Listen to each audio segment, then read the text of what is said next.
TRPE, the realest podcast ever, realest podcast ever. Two brothers bringing thinking on a second level. Music, sports, fashion, politics, and the streets. The best 2 hours out of every week. YDN, dinosaurs, and YBODs. Real talk every time, this is what you need. We just out here popping shit. It's your boy C. Diddy and Matt makes me sick. TRPE, TRPE, go. TRPE, TRPE, go. They know. The realest podcast ever. The realest podcast ever. Another fantastic episode of the realest podcast ever is here this week, brought to you by Reese's Crunchy Peanut Butter Cups and Canada Dry Ginger Ale. We are back after we had a 1 week hiatus. Yeah, tumultuous couple weeks. Yeah, Matt is here live in the studio. Contrary to popular belief, he is not calling in via satellite. Yeah, I wanted to. Driving is killing me. Like, You need to get a driver. I don't have any money. You know what my lawyer told me when I call my case, right? I'm talking to the lawyer. I'm trying to postpone the sentencing and shit. He's like, yo, why don't you just get a young boy to drive you around? I'm like, this is easier said than done. Like, do you know something I don't know? What's crazy is, back years ago when I was, hanging around with the unsavory characters. Nefarious. Yeah. The dude I know, he had a driver. Like, he had a town car and a driver. That was the funniest shit ever. And it wasn't like a serious, it was like a fiend. He would just get $50 and go around all day. I had a fiend give me a business card at Vanity before. Yeah. For a driver. He was driving some other, they look like fiends. He was driving them. He's like, yo, you need anything? You know what I'm saying? I got the Escalade. It was like an 04. It was like, I got the Escalade. You know what I'm saying? Yeah. Whatever you need, pickups, drop offs. I'm not trusting you to pick nobody up so you can pick their pocket. Yeah, What's really. wrong with you, Jerome? Oh, man. But I'm here. This is Matt. We're going to keep the pace of the show nice and easy today. Yeah. I feel terrible.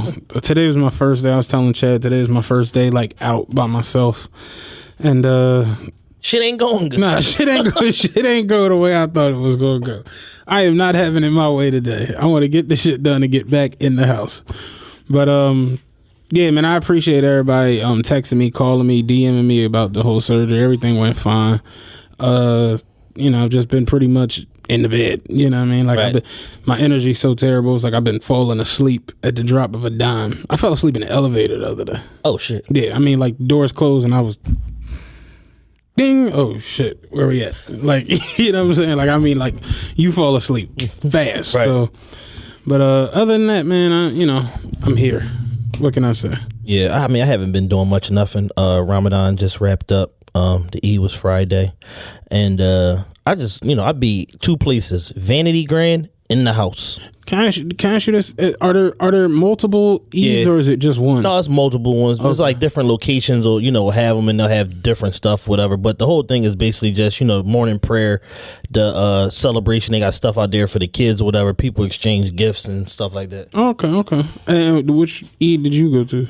Chalmers. Okay, you went to the 20th because that's up near my depot. So it's like, as I'm driving up, I see all my followers. You know what I'm saying? I did not this year because I wasn't out there. But I remember 1 year I was doing the 48, and I mean oh shit, there goes so and so. Oh, what's up? Oh shit, what's up? I'm like, damn, everyone's. So I'm like, I don't know if it's just here or because I don't know. There in Sister Clara Muhammad school had one also. Okay. People was everywhere. I was still seeing pictures as of yesterday. Yeah. That's what's up, man. Yeah. So, but yeah, no, I've been laying extremely low. It's just, there's nowhere to go. I literally told somebody the other day, I said, listen, man, I got these couple events coming up. I'm like, yo, if this Gunna event on Thursday don't do good, I'm just moving to DC or Atlanta for the summertime. I give up. I'm going to just give up on the market and just I'll see y'all when I see y'all, and I'll just come home every 2 weeks and get my paychecks and then just deal with y'all via remote from where I'm at, because so far from end of April to yesterday, this shit sucks. Yeah. It's just horrible. I mean, it's Philly. It's just what it is. It extra sucks. And what's crazy is it's from the club standpoint, it's we're doing cool or whatever. But, our winter and spring was excellent. And then it's ever since like May started, it's just like, where the fuck is everybody at, and where are people going? And then I'm like talking to other people and going to other places. Like my young and Rob had a party at Uncut during May, and then I was talking to Boo. He was talking about the corner and all that. Like as far as Ramadan, like they was getting crushed, and I'm just like, yo, like just people just are going nowhere. But Drake night is still 3,000 people strong. One thing I peeped about Philly, man, is like Philly doesn't have things, you know what I mean? Like Philly does, like just shit to do. Like my sister took her daughter, my niece, she took her to I think it's called Kids at Play. It's like it was out like I think Ben Salem or one of them, and then you got like the Legoland, that's Plymouth Meeting, like the golf joint we like going to with the light up targets, hot Top Golf, that's like Jersey, damn near New York. Like it's none of that in Philadelphia. Mike was telling me about this 24-hour spa that they go to, and that shit is like all the way like North Jersey. Like a 24-hour spa, that's a bathhouse. Well, hey man, I'm trying to go. So, but they sell pussy. But it's like I googled it. I'm like, it's an hour and 42 minutes away. Yeah, I'm like, it was crazy. Me and my lady, we went down to, where were we going the other day? Oh, she had to go get her eyebrows done downtown, so I had to drive her. Like, we went down, because they had everything all blocked off downtown. Saturday was of course like Chestnut Street, Broad Street, was Indians dancing in the street. It was just a mess. So, but long story short, we got to Delaware Ave, and we riding down Delaware Ave, like coming back to Southwest and whatnot. And I'm just looking at Delaware Ave like, yo, it's so much space. There's just not, like, you could put casinos, you could fuck around, put an amusement park down Delaware Ave. There's nothing. You know what they did? Put hammocks. Like, this is as good as it gets, motherfuckers. Hammocks. Dirty ass public hammocks where people are fingering their girlfriends and getting hand jobs and just leaving you the residue, and you can come down and hang and swing on the hammock. Yeah, they definitely put hammocks out there. And food trucks. Yeah. Like, all we got is hammocks, food trucks, food carts. But that's what I mean. It's like you go to other cities, like, you know, you go to Vegas, it's a Top Golf right in the midst of everything. Right. And that's the Top Golf in Vegas is way more lit than Jersey. Of course. Because it's pools and everything else in there. And it's just like, yeah, Philly, for it to be as large of a metropolitan as it is, it stinks. It does stink like garbage. It's like stinks, it's man. Nothing to. I ain't even talking about like on the club level. I'm talking about just on the regular everyday like shit. It's nothing to attract you here. Yeah, AI's gone. Beans and them are debunked. They're dysfunctional. It's really just nothing. It's like, when people come here and they get on the bus and be like, yeah, I'm from so-and-so, you know, I'd be like, the fuck you doing? Did you lose a bet? Like, why are you here? Like, dumb. Like, I mean, like, y'all crazy as shit. And you are here, why? Yo, lady got on the bus. I gotta tell you this shit. Did I tell you about the lady from Minnesota? I don't remember a lady from Minnesota. I'm driving a 48. White lady gets on the bus. I can't believe I tell you this shit. She gets on the bus at 6 in Arch, right? So she was like, hey, how are you doing? And I mean, like, think of a white woman from Minnesota. Right. That's exactly what she looked like. Like, she had on a turtleneck. She had on these weird, like, remember spectacles. Napoleon Dynamite brother? She had on those type of frames. And she had this like weird Golden Girls ass hairdo. Like, she was a white woman from Minnesota. So she gets on. She was like, do you go past the Rodin Museum? I'm like, I don't necessarily go right past it. It's on 20th and the Parkway. Yeah. I go up 22nd. So we get to the Parkway. You can just get off and walk down. And you know, the Parkway is a tourist, you know, white people, Asians, Romanians, wherever the fuck they come from. They always lined up on wherever they come. You know, they always end up on the Parkway, right? So, you know, the 48, 33s, all these buses, they come through downtown, but eventually they hit the danger zone. You know, they hit North Philly, you know what I mean? So she was like, okay, well, just let me know when we get to the Parkway. I'm like, okay, cool, whatever. I'm riding. I done forgot all about this lady. You know what I'm saying? So we crossing 29th and Girard, like going into North Philly. Nigga. And I just happened to look in the mirror and I'm like, oh shit, she's still on here. So I'm like, damn. So I'm just like, whatever. I keep going. You know what I'm saying? Like, eventually she'll figure it out. So I get to like 29th and where's the Ridge? She comes up. She leans over my shoulder. Now I'm pull off from 29th and Bridge. So the next corner is 29th and Diamond. So she's over my shoulder. She was like, when will you be passing the Parkway? I'm like, we passed that shit like 10, 15 minutes ago. You know what I'm saying? She was like, oh heavens.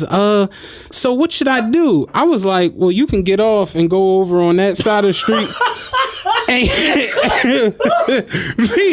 I'm like, you can get off and go on that side of the street and just wait for the 48 going back. No bullshit. She looked out the windshield and like all the niggas was like, could I ride to the end of the line? I'm like, yeah, whatever. Just go sit down. Definitely a safer alternative. But she really said, I don't know about these niggas. You don't think I could just go to the end of the line and wrap around? I'm like, yeah, go ahead. Looks just like pure poverty out here. Yo, I cry. I'm talking about she dead ass looked so afraid of getting off, right? And I'm like, that was my fault. She made an executive decision. Made an executive decision. I'm gonna chalk up the next hour and a half and just ride with you. You know what? The museum doesn't close till about 7:30. I'll be all right. That was the funniest shit ever. But dead ass, when people come from out of town and I'd be like, why are you here? Like, what's here? Why are you here? How did you get here? Why are you here and how did you get here? Like, you got 3 weeks vacation from your job. That's what you doing. And you was like, I'm going to Philly. We get a cheesesteak and run up the Rocky Steps. On a bus in Philly. Yeah. Like like real talk. Like, people get on the bus all the time. Yeah, I'm from so-and-so. I'm from San Diego. I'm like, you bugging. Go back. Like, you tripping. Ain't no beaches here, yo. Like, and even that, like, you got to drive, what? You got to drive 90 minutes. 100 miles? Any direction. Whether you want to go to Rehoboth Beach, Wildwood, whatever sea points or whatever from, in New Jersey or whatever, you got a 90-minute drive. Like I said about Chicago, when I was in Chicago, like, say what you want. Like, yeah, it might be 40 people get killed tonight, but they got a beach downtown. Like, it's nice in certain parts of Chicago. Oh, yeah, and it's shit to do in Chicago. Yeah, it's plenty of shit to do other than get smoked. Yeah. You ain't got to get smoked in Chicago. No, you could just not go where they smoking shit because they're not coming downtown with that foolishness. Real talk. You know what I'm saying? But in Philly, you can get smoked downtown. That's the difference. Yeah. In Philly, it's not nothing to do but get fat and get smoked. Yeah. And hopefully in between the lines of that, you can skate by and live a productive life. What's crazy, the other day though, like when we was downtown, she was going to get a browse. We riding down Chestnut Street, and I'm to myself, I ain't saying, but I'm to myself, I'm like, yo, like, our 2 biggest streets in this city are Broad and then Market. Yes. Chestnut runs parallel to Market a block over. Yeah. That shit look like 52nd Street. So like, I'm like, this shit just isn't nice. Yo, when I seen they got it's like a Eternity Fashions like Rittenhouse. Eternity Fashions is across the street from the Ritz. Like, y'all playing games down here. Like, what is y'all vetting? What is your vetting process when y'all are like interviewing potential business candidates? We want to get a lease on your storefront. Okay, what you doing? We selling mixtapes. Okay, no way. We want to go ahead and just prepay the rent for about 12 months. I'm riding down Chestnut Street the other day, and I'm just looking. I'm like, it's a Joyce Leslie down here. It's a fucking Kicks. It's a Famous Footwear. It's just like you would think it would be like on a different level of clean. They've been promising us the new downtown for 7 years. It's never coming. It's little niggas out there breakdancing on cardboard. It shit look like the 70s.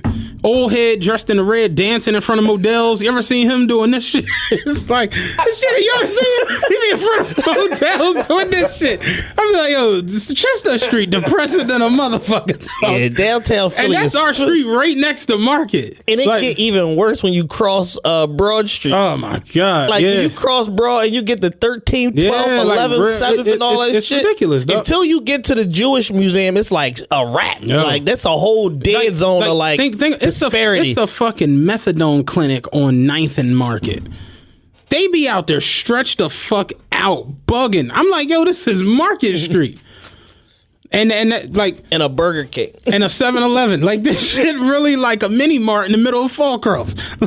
That shit look crazy. Like Philly got a lot of explaining to do. Like the gallery shit was supposed to be the high end shit. Now it's outlets. My thing is, one, it's been going on for like 8 years, the renovation. But what it's like, if it do open, okay, cool. Do you really think putting a Gucci store is going to help? They on meth across the street. Like, do you really think that's going to help the economy or help? Like, maybe. Like, they just like you literally have like Chinatown at the back of that, and then you got like straight poverty across the street. And they like, you know what we need right here to fix all this? A Bottega Veneta. Like, that's going to fix all the fucking problems that we have. It's high quality braided leather accessories. Yeah, it's going to just fix everything. And that's what I'm saying. It's like even Chinatown. It's like you go to Chinatown in New York and certain LA. Man, you go to Chinatown. It's a real life thing. It's like a tourist. You go to attraction. Chinatown in Philly, you might get your issue. You might run into the Chinatown triads. in issues stinks. Like that is not a desirable location. Damn. Like it's bad, man. It's bad, and that's more so my thing. I think Philly. Above anything else, Philly needs to get their attractions in order. Yo, it's like my thing be this, right? All right, I just found out recently that Delilah's, Z-Bar, all that shit has been sold and it's about to be more condos. I'm like, fam, y'all are putting more places to put people, but y'all not giving the people nothing to do. Because the way life is supposed to work is you're not supposed to do anything. You're supposed to work 70 hours a week, barely see your family. Right, and then die at 61. Yeah, like really, and that shit... It resonates with me more and more, like as I get older and as things change, the world moves. It's just like it's awful. And watching the structure, especially of this city, where you can literally have a block where they're selling $800,000 condos, and in the next block they selling crack and pussy. Yes, and it's just like, how the fuck didn't nobody decide, all right, no, we're going to try to renovate the whole entire, I got enough bread for this block. Yeah, this right here. This is the good block. Just don't go down there. When you get to the train station at 2nd and Spring Garden, turn back around and come back towards Delaware. You don't need anything past 2nd and Spring Garden. But the Kenshin is right there. Nah. They deliver. Just come on back. You know what I'm saying? Please do not walk past that train station. It's like even the attractions that we do have, like you said, the Jewish Museum, the African American Museum, the Rocky Steps. It's like they a snooze. You know what I mean? Like they kind of a snooze fest. The African American History Museum might as well be a fucking trap house. Like none of the shit just makes, like, think about it. You got a federal prison, a post office, and reserve. It's like what the fuck? Like, that don't even make sense. You got a jail, a prison, a fucking post office, and a club. And the number one place for black folk to gather. That don't make sense. In a city that is probably 78% black or some shit like that, the most populous place for black people to gather is a 400 max capacity location. Crazy. That just shows how garbage we are. Like, so you mean to tell me in a city where 78% of 1.6 million people are black, we can only hope for, on a great night, 500 of them to gather somewhere peacefully? Ain't that crazy? That's fucking nuts. It'd be nuts, yo. Like, when you be telling me the numbers, Chad be at my crib telling me the numbers from like Vanity, and we did 1,100, we did 14, and I'd be like, that's dope. And to myself though, I'd be like, how don't something like that have like 8,000 people in exactly on a, you know what I'm saying, on any given night? And the thing is, that's frustrating on the nightlife standard is that, you know, I'm a student of this shit. So it's like I look at other markets and I got friends that's in other markets. Like my friend that lives in Miami who shall remain nameless, you know who I'm talking about. That motherfucker has 11 luxury vehicles. A big ass crib. Tory Lane stays at his house. Like he's a fucking club promoter because the market can bear any level of idea that he comes up with. The market can bear it. Whereas in Philly, I'm capped out in terms of I can be as creative as I want, dream as big as I want. But if I fucking somehow, some way find the resources to book Drake, my market can't supporting that, and I'm going to lose money trying to look good for you motherfuckers because off the rip, half of y'all are going to convince yourselves that he's not coming and just stay in a house and watch it on Instagram. Like and then if Drake, if Drake hits you, like, yeah, I'll come to whatever situation you got going on, but I need 500. it's like, all right, yeah, Drake's worth it. You know what I'm saying? So it's like He's worth every penny. You'd roll out 500 grand, but now the problem is getting the 500 15,000 people Yeah. to show. You know what I mean? Like, think about this: Meek don't sell out concerts here. And that's scary. He's our lightning. He's our everything. Like, he's our North Star. And Meek don't sell out concerts here. Like, that's bonkers when you sit back and really think. It's like, yo, y'all don't really support shit, not to the level that it should be. Yeah. But these same people, I was shocked we had 150 motherfuckers at the Roots. I was confused. Y'all at the right place? Y'all here? Y'all looking for Black Thought, then, right? Shit. All right, cool. Well, we gonna do a show then. Yeah, shit. Wow, man. But it's just like you see certain stuff and you just be like, this doesn't make sense, because it's like when I seen the shift was a few years ago. We brought Floyd Mayweather here for the first time at Vanity, and it was another party that same night.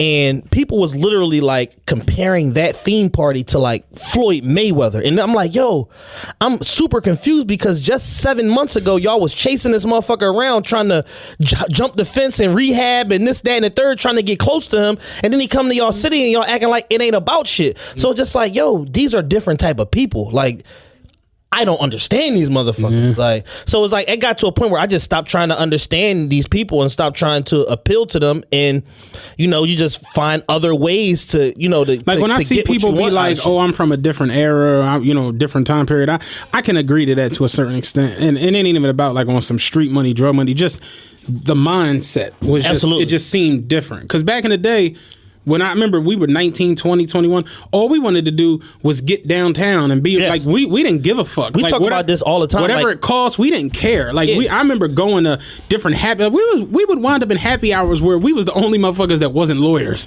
Like, we in here, we don't care. Yeah, because you exploring shit and you end up at the firehouse and this place and that, and it's just like, it's just shit going on, because it was ingrained in us by our old heads that, no, we party downtown and da-da-da. We ain't doing none of this neighborhood shit and da-da-da. Because I remember growing up and living on 58th and Florence, and that little bar that was right there, I remember 10 niggas getting murdered in that joint over the course of me living at 5800 Florence for 4 years. Like 10 different homicides. Yeah. Like, this nigga checked is over. Yeah, and that's where I think the younger generation has, like, they're so poor, and I don't mean like monetarily. I mean like just spiritually, like, and mentally, to where it's like, I'm going down the street. Yeah, they don't want to venture out of their neighborhood. I can go in there, get a hookah for $14, get a little platter for $11, and chill. And for as much work as social media did to click Philadelphia, it actually worked against. Exactly. Yeah. So it's like social media initially made everybody know each other. You from Penrose, I'm from Southwest, but I'm a little bit older than you. I didn't know you, but through social media we met and we realized we got all these connections through us. So it brought people initially together, but then eventually what it did was it separated everybody, because you knew who's from here, who's from here, who's from here. So then when all the bars start popping up in the neighborhoods, you just target the motherfuckers in your neighborhood. It's like Mighty Ducks. If you ever seen the first Mighty Ducks, remember they redrew the lines and Adam Banks had to go from the Hawks. That's really how the shit is, and it's like it's fucked up. But I was driving past a hood bar out. It'll remain nameless because they don't sponsor the show. But I drove past a hood bar the other day. It was it was like daytime, so it's like 5 o'clock. like happy hour times or whatever. And chicks was going into the bar. They was like patting them down out front. The shorty straight had a scarf on her head, like her hair was wrapped. I'm just here to get some crabs. Yeah. And I'm at the red light, just looking like they ain't about to tase her and send her on her way. No, she went right in there, and I'm just like. Why do you want to be around? These are your regulars. Like, you almost start talking like fucking what's the white dude that lost the Clippers? Oh, Donald Sterling. Like, why would you bring this trash? And that's how you start looking like, Jesus Christ. Like this is awful. That shit is bad, man. But yeah, I really just feel like Philly is like just awful on like many different levels. It ain't just one thing. Yeah, we definitely got to get our attractions together. And like I said, man, listen, we got a run of events coming up this weekend. If this shit don't work, I'm moving to DC or Atlanta or South Beach for the summer. My man already told me he'd take me in. I'm getting the fuck out of here. I'm not going to sit around and just watch this shit just be ass for the next 14 weeks. Yeah, I refuse. I can dig it. Let's get to some of these topics, man. We got a lot of shit. Before we get into this, we got ads today, baby. Oh shit! Let's pay some bills real quick. Pay some bills. We got National Credit Card Relief is sponsoring the show today. If you can't seem to stay ahead of your bills, then this message is for you. How would you like to have a large portion of your credit card debts, medical bills, and department store debt forgiven? National Credit Card Relief would like to give you free information on a proven debt forgiveness program, and this program has been used by thousands to legally forgive millions in unsecured debt. It is not bankruptcy. It is not consolidation either. This special program actually wipes clean a portion of your debt that is forgiven from which you owe your creditors. Call for free information and get all your questions answered in the first free call. The more you owe, the more you can save. Damn, that sounds pretty slick. The more you owe, the more you can save. If you have at least $10,000 or more in credit card bills, this debt forgiveness program can be very effective. Call for free information and find out more now at 1-800-218-7170. There is no cost or obligation for the information. Don't wait. Call 1-800-218-7170. That's 1-800-218-7170. Get your debt problem solved today. Call National Credit Card Relief. Yeah. Getting rid of debt, boy, that is a beautiful thing. Man, listen, I'm when that debt, when you see it, you like, whew, let me go apply for something. That's exactly how you be. And now, like, I be so on the credit shit. I be knowing like the exact moment of when, like, yo, I can get 20,000 in unsecured credit right now. Listen, when I like got all my old shit off my credit report and my shit shot up, I'm talking about, I need to go buy a boat. Yeah, I'm just like, I went to Home Depot one day to get some light bulbs, and the shorty started talking to me. She was like, "Do you got a Home Depot credit card?" I'm like, "No." She was like, "You save 30% off your first purchase if you get approved." I'm like, "Hey, these light bulbs, $9, 30% off. Fuck it, let's roll the dice, baby. Fuck it, let's do it." That's how you be. When you got some credit, you will apply for any fucking thing. So yeah, man, definitely get your credit in order, man. Get your debt fucking going, and go buy a house that you probably gonna foreclose on in the next 2 or 3 years. Live life like all the rest of us. Man, I wish I would have bought a couple houses I was going to foreclose on back in the day. You could have got like 4 houses with like a 610 credit score. Yeah, at one point you can. I mean, realistically though, now if your credit is just like, if you just got a job and like your credit is like a 650, you can pretty much do anything. As long as you don't got no student loans. Because now I don't have any. Yeah, so now they changed this shit. Like anybody out there with student loans that's trying to buy a house, you better get on a repayment plan, start paying, double paying that shit down, because what's going to end up happening is if you try to go through any FHA sponsored program, that's literally the same people that issue you federal student loans and shit like that. So what they're going to do is they're either going to take 1% of your capitalized student loan debt and apply it to your mortgage, or they're going to add whatever your payment is to your mortgage also. And usually what that does is it'll throw your debt to income ratio off like fucking dramatically. And then they be like, oh, well, then you got to go conventional, and now you got to put all this money down in order to buy a house. You got to around put 15-20% down. Yeah. When I just tried to buy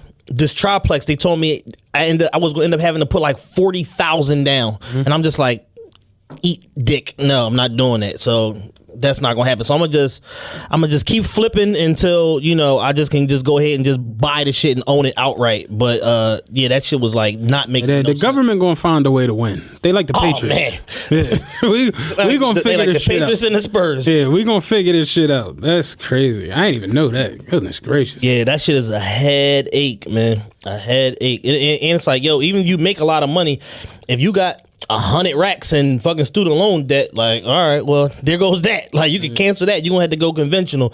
And them conventional loans, that's a whole different fucking ball game. Yeah, I paid my student loan off about 3 years ago. You hear me sounding like proper, like I paid it off. What happened was I got my tax return and it was short. They paid it off, but they did it in my name, like Sidney Bernstein or fucking Beverly Hills Cop. So yeah, I don't have no student loan anymore.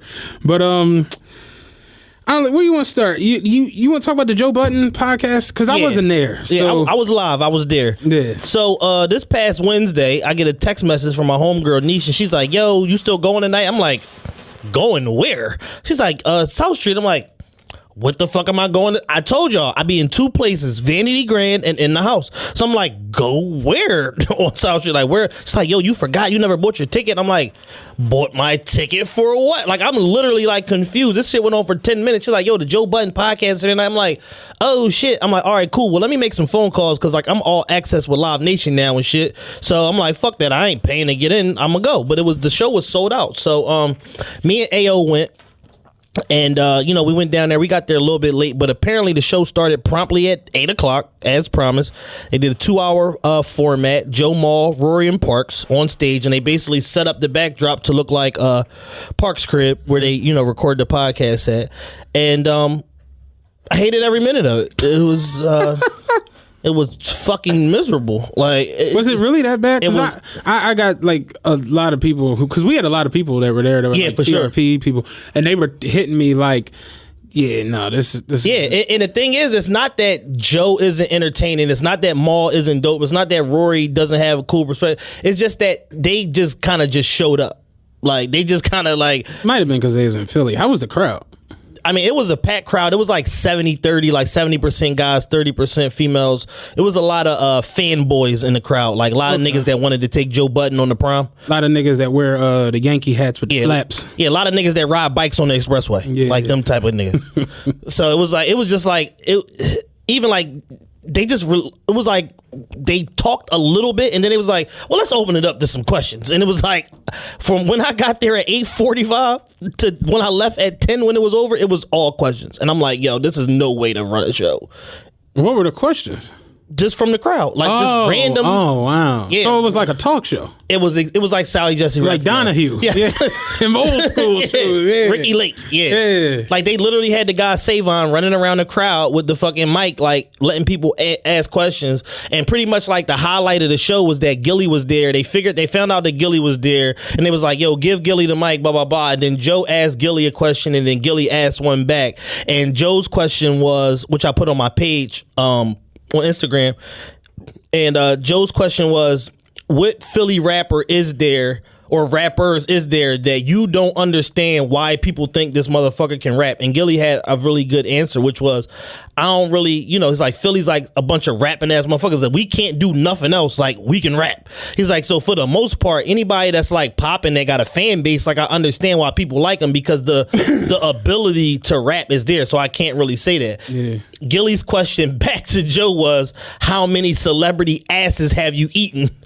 And I think Joe might have said like 3 or something like that. And Gilly said, was they fresh out the club or fresh out the shower? And Joe said they was all fresh out the shower. So that was like literally like the highlight of the show. And then some other girl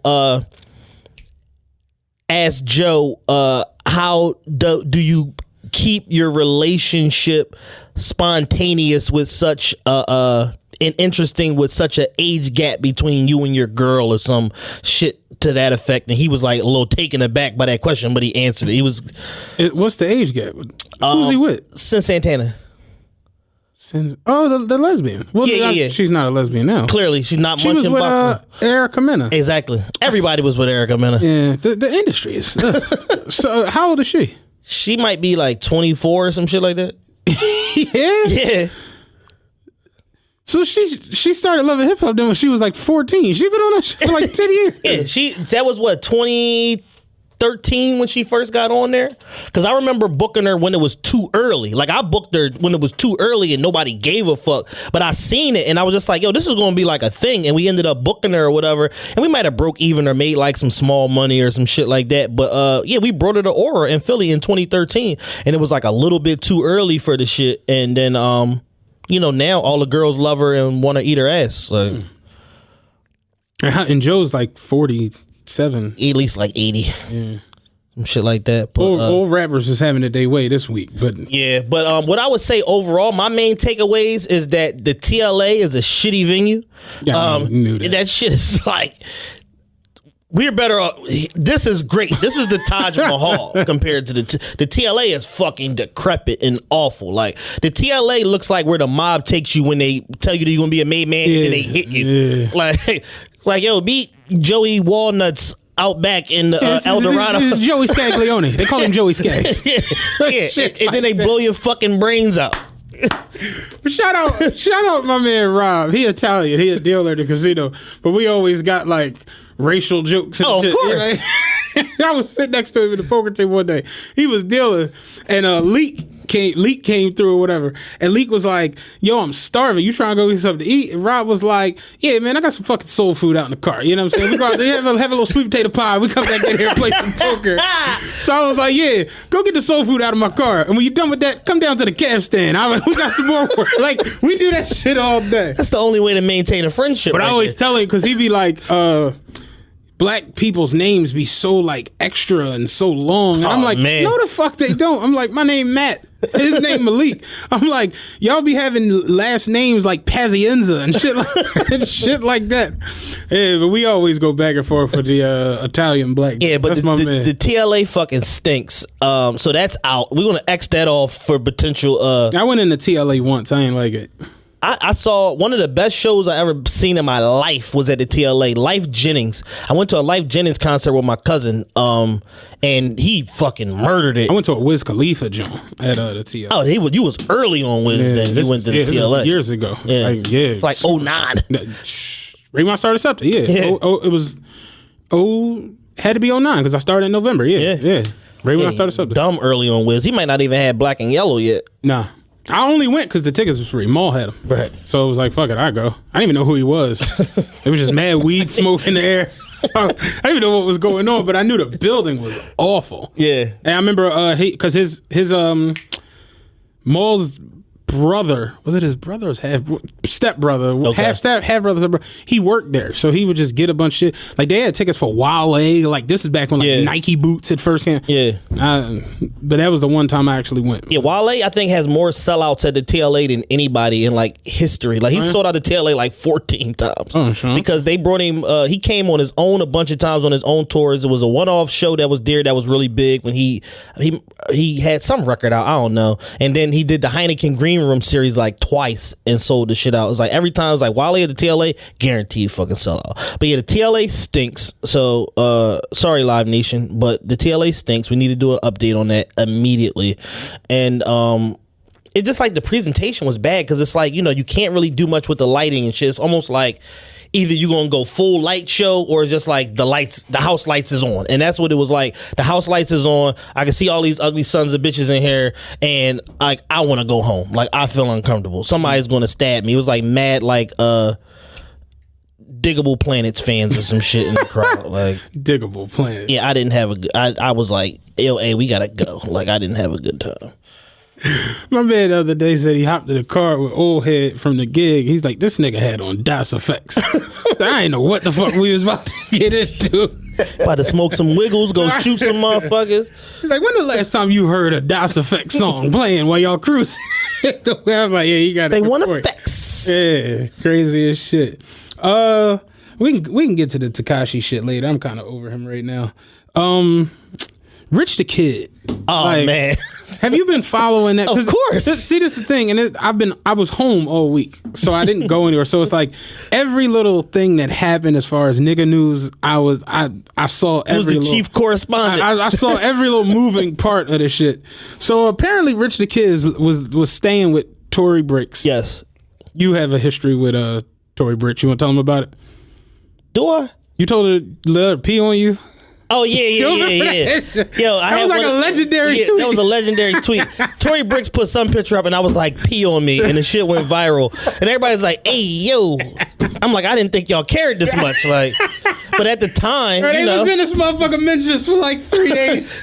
But at the time, I thought it was a good idea. It looked like one of them moments where it was like, yeah, I might let the bitch pee on me, man. I don't know. Like, she looked stupendous, like a little better than she looked with that cherry under her eye I remember we was in a barber shop, and motherfuckers be like, yo, what you getting into tonight, whatever. Barber Bull was like, hey man, I got the old head chick, she bad as shit, I be fucking with her, but she be getting like too wild, I know she gonna want to pee on me. And everybody was like what? Nigga, what? Like, nigga, what? Internal dialogue. You got to know when to cut the story. Like, you got to pull your mic out, fam. Like, pause. Like, you're bugging. And she be getting too wild and shit. You know what I'm saying? I'm not for that shit. I'm gonna have to get my poncho and shit. You know what I'm saying? Like, I'm not for all that shit tonight. Damn, I just want to have some regular sex, get some head, eat some chicken wings. Oh, I got a big bag of pistachios. I'm trying to go chill. Bitch want to pee on me and shit. Oh, crazy. Big bag of pistachios. Yeah. But yeah, man. Rich the Kid was staying at Tory Brick's house. And apparently 2 robbers came in, brandished firearms. Yeah, Rich wasn't going. Rich wasn't going for it. Started fighting him up, but then 3 more assailants. Yeah, the getaway drivers, the entourage came in. God, y'all don't know what the fuck y'all Like, doing. these niggas ain't done yet. What the fuck is going on, Nigga man? put the town car in park. Had to come in there. So 5 of them ran up in the crib. Beat shit out of Rich the Kid. You know, Rich was just getting this equilibrium back from getting his ass whipped last week in the Starbucks. So now he got all these niggas on top of him, kicking him, smacking him with the burner and shit. Yeah. They smacked her apparently once a couple times, you know what I'm saying? And apparently this shit was over his jewelry. So it's like, that's the part that's kind of like how do y'all, number one, how do y'all know that he's here? if I'm at your crib and somebody kicked the door in and nigga pulled the hammers out, I was like, give us your wallet. Like, nigga, what? I'm a visitor. There's 30 things in here y'all can take before y'all take these flat screens. What the fuck? Fuck wrong with you? Yeah, but they came in there for Rich jewelry, and that's the part that has me like It's I mean, the whole thing is, it's like, all right, Rich, we talked about this a couple weeks ago, blood. Like, you got to learn how to move out here. And apparently you still didn't learn your lesson. When you a rich rap star, any door that you can walk out of your car and walk up to the door and go in is not a door you need to be going through. You need to be somewhere where it's 24-hour surveillance. You need to have a guard dog or security or something. Like these little cheap little condos in Inglewood or whatever the fuck you got this girl living at. Like that's a no-go, fam. Like it's street niggas that ain't walking up from their car on the sidewalk and going turning the key and walking in a crib. That's how you get murdered or trunked every time. So it's just like, yo, you gotta you like a 37-year-old 21-year-old rapper, like you gotta learn like if you are going to the IG IG model house, leave the ice. or you might not need that, or bring a trailer car or with some shooters in it, or bring a Glock 17. They're only $400, or get a police escort or something like Tekashi 6ix9ine. Like anything is better than just like, yo, 400,000 in ice. Like I go to Wawa at 1 a.m. to get a tuna bowl. I'm before I walk. So it's like, how is you as Rich the Kid don't got at least one goon? You know what I'm saying? Remember Carlito's Way when Kleinfeld knew like it was about to go down? Yeah. He had a bodyguard in his law firm. Yeah. I gotta go downstairs, get the Benz. Come on, you big weird ass Indian, put your shades on. He still got hit up in the elevator, but still. He at least trying to prevent it. You gotta be on defense. I got a fucking bodyguard in my law firm. It's like when you attain anything more than what the average scum bucket nigga has, you have to just be on point, period. And you have to like change how you moving. Like remember when Drake was here and like it was 100 dirty wolfing niggas with outside the gate? Yo, pussy. Yo, why he got so much security with him? It's like because he's worth 300 million. I'd have them with me if I could afford them. Like, who wants to deal with you niggas? Like I tell people all the time, I say, yo, if I get 750,000 in liquid, y'all never going to be able to talk to me again. Like, who wants to deal with a bunch of wolfing ugly niggas pulling up in Suburbans with with car clubs? Come over here so I can fuck you up, nigga. Fuck wrong with bitch ass nigga. You want some bullshit? You doing all that rapping? What about this rumbling? Walk over here. They're keeping Lebec Finn open for me. This nigga got the cops with him. They're keeping Fleming's open for me. I'm going to get a steak and I'm getting the fuck out of Philadelphia. Some elements of street culture are just so idiotic. It's just ridiculous. It just doesn't make no sense, man. And it's like, yo, I'm with it. Certain situations call for the dumb shit. That was not one of them situations. No. Like that was another L. That was another L in a run of like 44 straight L's that he handed that particular camp. What made the whole Rich the Kid shit weirder was the next day she did like a live, like she started talking on live, and it was just like, you shouldn't have done this. You know what I mean? Like you look worse than you did before. And then he posted a picture, like, and that's another joint. It's like, I haven't had a near death experience. like something where I ended up in like a neck brace and I was stretched the fuck out and lost consciousness and all this crazy shit. Like, you ever seen when they put Pac in the ambulance and Pac put his middle finger up? Yeah. Pac didn't say, yo, take this pic real quick for the gram. Like, He's trying to deter them from taking it was a pic that they took and put in the newspaper. Yeah. But like, we have this thing now, Lil Scrappy did it last week, Offset did it. Like, you get hurt and the first thing y'all do is post the shit. Like, Rich, you got a robbery in which you almost got murdered. Yeah. And there are a lot of people who think the woman that you deal with is the culprit, who you aren't going to be with for your life, is the reason behind it. Yeah. You got bigger fish to fry than like getting likes. Get me for the gram, bro. You just got bigger shit to deal with, yo. And that be my joint a lot of times. When I see it be like, I almost don't even like respect it or care just from the dumb shit from the beginning. Oh yeah, I'm with you. And like her running to live, it's like, what? Like if this is a real situation, like you said, some shit go down like that, halt everything. We ain't recording no podcast. We ain't fuck I gotta coming figure tonight. out who, we what, gotta when, where, figure why. this shit out. Yeah. I'll holler at you. I'll keep you posted. Yeah. But we not about to be on IG going live. Like, what the fuck? like bitch, I might not live to see tomorrow. You going live like you playing games. And it's just sad looking at it from the outside. I I'm not in it. I don't know these stupid people, but yeah, that's a bad look. 5 motherfuckers rush up in your chick crib for your jewelry and beat you to a pulp. It's like somebody got to explain something. Yeah, how'd y'all know I was here? The yellow Ferrari outside tipped us off. Yeah. Like, so you mean to tell me you got motherfuckers around you just waiting to take pictures, but you don't got nobody around you with the hammer? Everybody got sent. They ate lovely off that lick. That's a good lick. You know what I'm saying? And the streets is going to do what they got to do. So it's like, yo, Rich, as bad as I feel for you as far as motherfuckers like hating on you and doing that to you, at the same time, dog, you just got to learn your lesson. Like, you just got ran down on by like 4'9" niggas in Philly. Like, you still didn't learn your lesson. Like, and that was just embarrassing. It wasn't even like a bad situation, but it's just like, dog, like, you gotta tighten up, man. Like, you old enough to know better. Like, and you having a lot of success right now, and you making yourself a target. Like, you looking like, I think he got like eight big like charts this year. I think he charted 8 times. Like, this year, dog, you about to fuck around and be the 2018 Young Berg. Like, you looking crazy, my nigga. Like, tighten up, dog. Yeah. The life you save might be your own.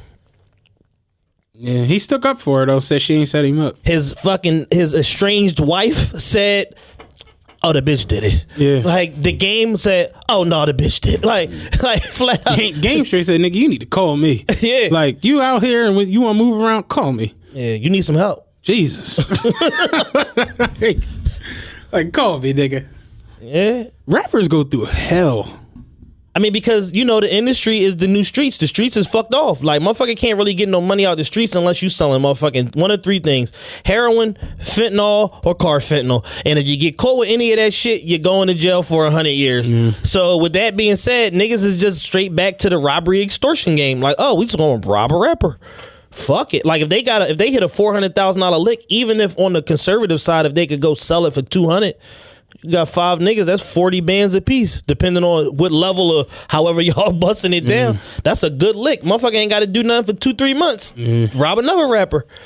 Motherfuckers gotta tighten up. Like, especially in LA, that shit gets spooky about that jury. Any motherfuckers see you in LA with jury on there and they don't know you and you're not connected, they're pressing you.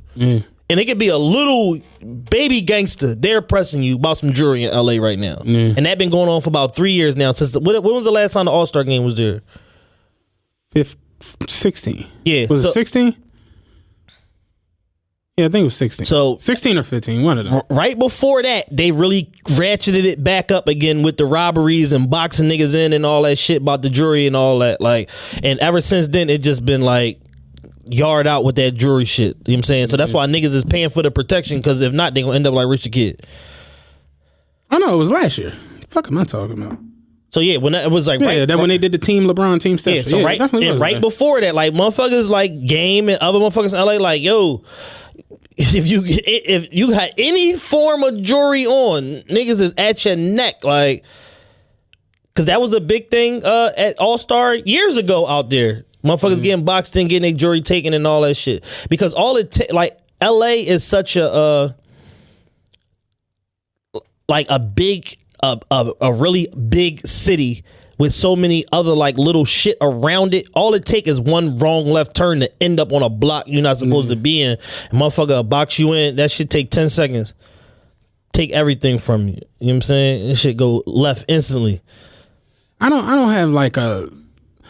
I get it, like why they do it now with the mass amounts of jewelry, because realistically, the guys who we love and grew up on and we look at like the greats.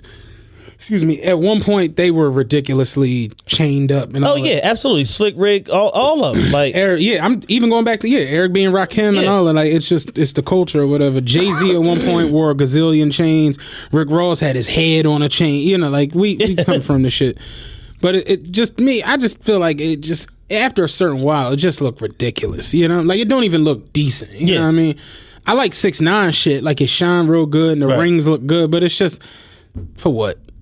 Like, because after a while, all it's going to be is in a nigga from Detroit hands sitting in the back of a station wagon. For sure. Shit up. Like, a wood panel station wagon. This is the future of your fucking jewelry. Motherfuckers be in old Cherokees, not even Grand Cherokees. Like, niggas just, this is the crazy shit. Some Baltimore County niggas just beat up Hood Rich Pablo Juan, who signed to Gucci. They beat him up in LA. Speed beat him, took all his jewelry, damn near stripped him everything, like, and his little homies just kind of stood there and watched this shit go down. And these motherfuckers on the internet for days posting this nigga jewelry. Like, this is your future. Like, these is little dirty niggas that's under a little dirty nigga is in charge of them. Mm-hmm. And these is his minions. Yeah. This is what you got to deal with. Yeah. And the little dirty nigga that's in charge of them just signed to Jay-Z of all fucking people. Yeah. I'm like, how did Jay-Z even get wind of this nigga? Like, what? Jay trying anything. It's my job to know who the little dirty popping niggas is, and I don't know Q the Fool's music. And he signed to Rock Nation as an artist, as a record deal. Like, and he got niggas on the internet for days with Rich Pablo Juan jewelry talking about we won $50,000 to get this shit back. I'm like, the insurance deductible was probably like $5,000 for everything. Yeah. Y'all not thinking this through. That's because niggas be stupid. Like, let's just keep it a bean. Niggas be dumb. We won $50,000 each. I'm like, no. No, it's not how this works. I wish y'all could see his face. Like, that's not how this works, Chief. Motherfucker definitely steal $300,000 worth of jewelry from you and be like, yeah, we want $200,000 for it back. It's like, no.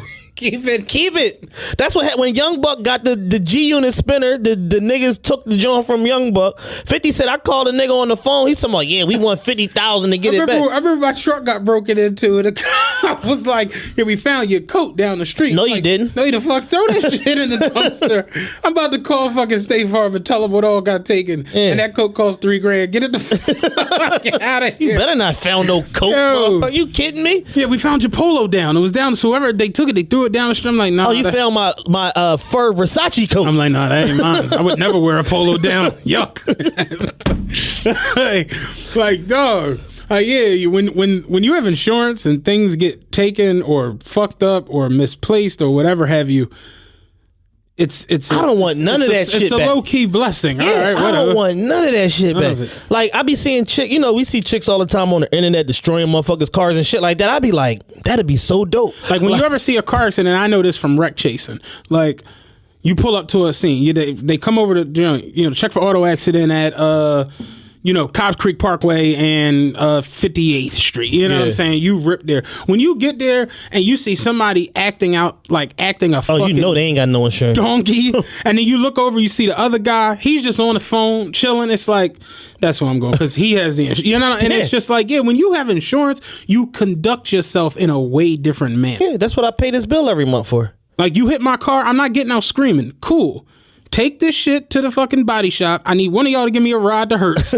And I'm gonna get the fucking the new Citadel Durango. Yeah. Hopefully, I need one of y'all to drop this off the tow truck. You know what I'm saying? Damage the axle. Real shit. It's like that's the way it works. That's what like insurance, and it works for everything. Yeah. Like everything, all the way around the board. Rod had a couple good insurance tweets. He was talking about being like a independent business owner and shit. And like, it's crazy because I know a lot of people who get money but don't have insurance.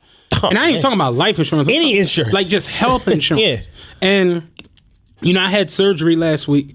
I saw the bill for my surgery. It was $36,700. Like $36,000. Yeah. I paid $15. And it's like, you kind of got to get insurance. Yeah. Whatever you got to do, you just kind of got to get this shit. And it'd be crazy because it's like, I was in the hospital. Remember I told you I had like the sinus infection and shit. And dude he got shot. Like he was in there before I was in there. But the doc was telling me like, yeah, he's screaming and hollering at us like he want painkillers and this and he don't even got insurance. So it's like, you know, realistically, the hospital, all they got to do is patch you up. Yeah. All they got to do is get you to stop bleeding. Yeah. You out of here. Like, oh, you ain't going to die? All right, cool. Have a nice night. Here's your discharge. Yeah, and it's crazy that it's like you out here walking, living a life where your life could end tomorrow and then turn around and you got to go fund me. It's just like, dog, I don't like whiting. So I'm not coming to the fish fry. You know what I'm just. What else y'all got? What else y'all serving? It ain't no bronzini back there? Because this whiting ain't going to cut it, blood. I'll tell you what, if I bring some flounder, can y'all hook me up? Like real shit. I'm going to still buy the ticket to support, but like. But it's just, I eat what I eat. It's just amazing watching it because he was saying like I watch dudes who have jobs with 401ks and pensions and retirement plans and health insurance, and then just having it makes you like I have life insurance. Like it just makes you do it. But he's like on the flip side, I know dudes who are like entertainers and artists don't have shit. Don't have this shit. And it's like, remember Kanye in the video when he was talking about the braces and he was paying all the cash because he didn't have insurance? It's like, well, nigga, you had a lot of hits at the time. Yeah. You was already like making hits. You should have had some fucking insurance. So you didn't have to do, you know, and it's just like Jay-Z said it, they school us to spend our money foolish. Like you almost like get shunned for doing that, but it's like, oh, yo, this is like first priority. You know, you got kids and shit. Like that should just be a no-brainer to just have medical coverage. Right. It ain't even gotta be amazing, you know, medical coverage. I mean, granted, you would want it if you could have it. Because at any given time, your heart could fucking fail. You know, a lung could collapse. Any fucking thing. You know what I mean? And if you don't got the right coverage, they is not fucking with you. At all. John Q. He's a nice boy. But, you know, I'm not going in there. That shit is real, man. These procedures, these operations, the medication, this shit, it's unbelievable how much money they making. I told you, I asked the doctor who did my surgery, I'm like, how often do you do this? He was like, I mean, I try 3 or 4 a day. I'm like, what? God damn. Like 30 a clip? God damn. Like that shit is a racket. That shit is crazy, yo. And it's like, that's not even an expense. Like, you figure a baby costs $50,000. Yeah. Like, dead ass, having a baby, 50 racks if you ain't insurance threat. Sheesh. You know, bypasses and them shits is $200,000. Shit is mind blowing. You know who really make the money though? The anesthesiologists. Yeah, they make crazy money because they got more liability because they the ones that's keeping you alive during the whole, you know. Hey man, the medical shit is crazy. But get your insurance, man. Please. If you got jewelry, get that insured. Yep. You can add it to your homeowners or to your renters policy. It's just an addendum to that. You just got to send them your appraisals. And once you do that, you'll actually get a discount for multiple policies on the account. Trust me, I know. You have anything of serious value, you can insure anything. Yes. J-Lo insured her ass. You got a pair of sneaks that have shot up in price and going to $10,000, $15,000. Go get them insured. Yeah. The one boy who won the Michael J. Fox Jones. Yeah. What are they called? Oh, the mags. The Air Max. Yeah. He got them shit sitting in a fucking safe deposit box in a bank, and he got them insured. Like for what? They $90,000. Yeah. Go get that shit insured. Go get your fucking car. Y'all run around with coupons on the fucking windshield. So it's like, I know. Yeah, like get your car, your home, your apartment. Your apartment, something happened at your apartment building. Yo, you can get 30, 40, 50. My John, they say you can take it all the way up to a bean for renter's insurance. Yeah. Like, I know people who have been in apartments and apartment catch fire on some Godzilla shit, and they don't have fucking renter's insurance. And it's just like, it's like, sorry. But you was on Instagram with Moet, the red one. It's, you know what? Fuck it. I try my hardest. Like, but yeah, it's the truth, man. It's like, just go get your insurance. Whatever the fuck you gotta do. A business professional told me probably about 12, 14 years ago, some shit like that. The most important thing you can have is good insurance, just across the board. Health insurance, car insurance, anything involving your property, all of that shit, because you may not have to use it, but in the event that you do, goddamn, you're gonna be happy that you paid that bill. When I popped my Achilles, I remember I went to they sent me to the orthopedist, like Premier Orthopedics. Okay. And they work with like a lot of athletes and shit. They got pictures all on the wall. You know, it's like a real nice place or whatever. So I come in. She was like, yeah, you got to fill out this form, you know, whatever. Let me see your referral. Boom, I give her that. Give her my license. She's like, you have your insurance card. I give it to her. Boom, boom, boom. She run it. She was like, okay, your copay for the day will be $5. And I'm like, okay. And to myself, I'm like, I didn't expect to pay shit. So I give her the $5. Boom, boom. Yeah. That was my copay, $5. So I sit there. She's like, okay, one of the nurses will be out with you shortly. I'm like, bet. I go sit down. Dude came in while I was sitting there, same process as me, whatever. She's like, let me see, can I see your license? Can I see your insurance? He gave her that stuff. She was like, okay, your copay for the day will be $70. I was like, damn. Yeah. My breath. I'm like, we know who picked the wrong plan. I'm like, damn. But here's the thing. He was okay, great. Right. And he's like, can I put it on my debit card? She was like, yeah. And he paid it. And I'm just like, it's so crazy because we both have insurance, but his copay is $70. Mine's is $5. Right. And it's like that, like, I'm on some shit. And I heard 70, I'd be like, it's cool. We'll put some ice on this shit. I'll be straight. But it's like, yeah, man, it's like you gotta have insurance. You just gotta get it. It's mandatory. You know, you never know when 5 goons is gonna run in your girl house. You know what I'm saying? Like, you need it. So what else we got? Let's get to the elephant in the room. Jay-Z and Beyonce have dropped the album. It's been a lot of good music dropping lately. Yes, it has. Before we get to the Jay and Beyonce, where are you at with the 7777s from Good Music? I love Push's album. Mm-hmm. It's my favorite out of the one. I love Nas's album. When I first heard it, I was kind of like, I listened to it again. Hard. That shit is dope. If y'all get a chance, go listen to Nas' last verse on Everything.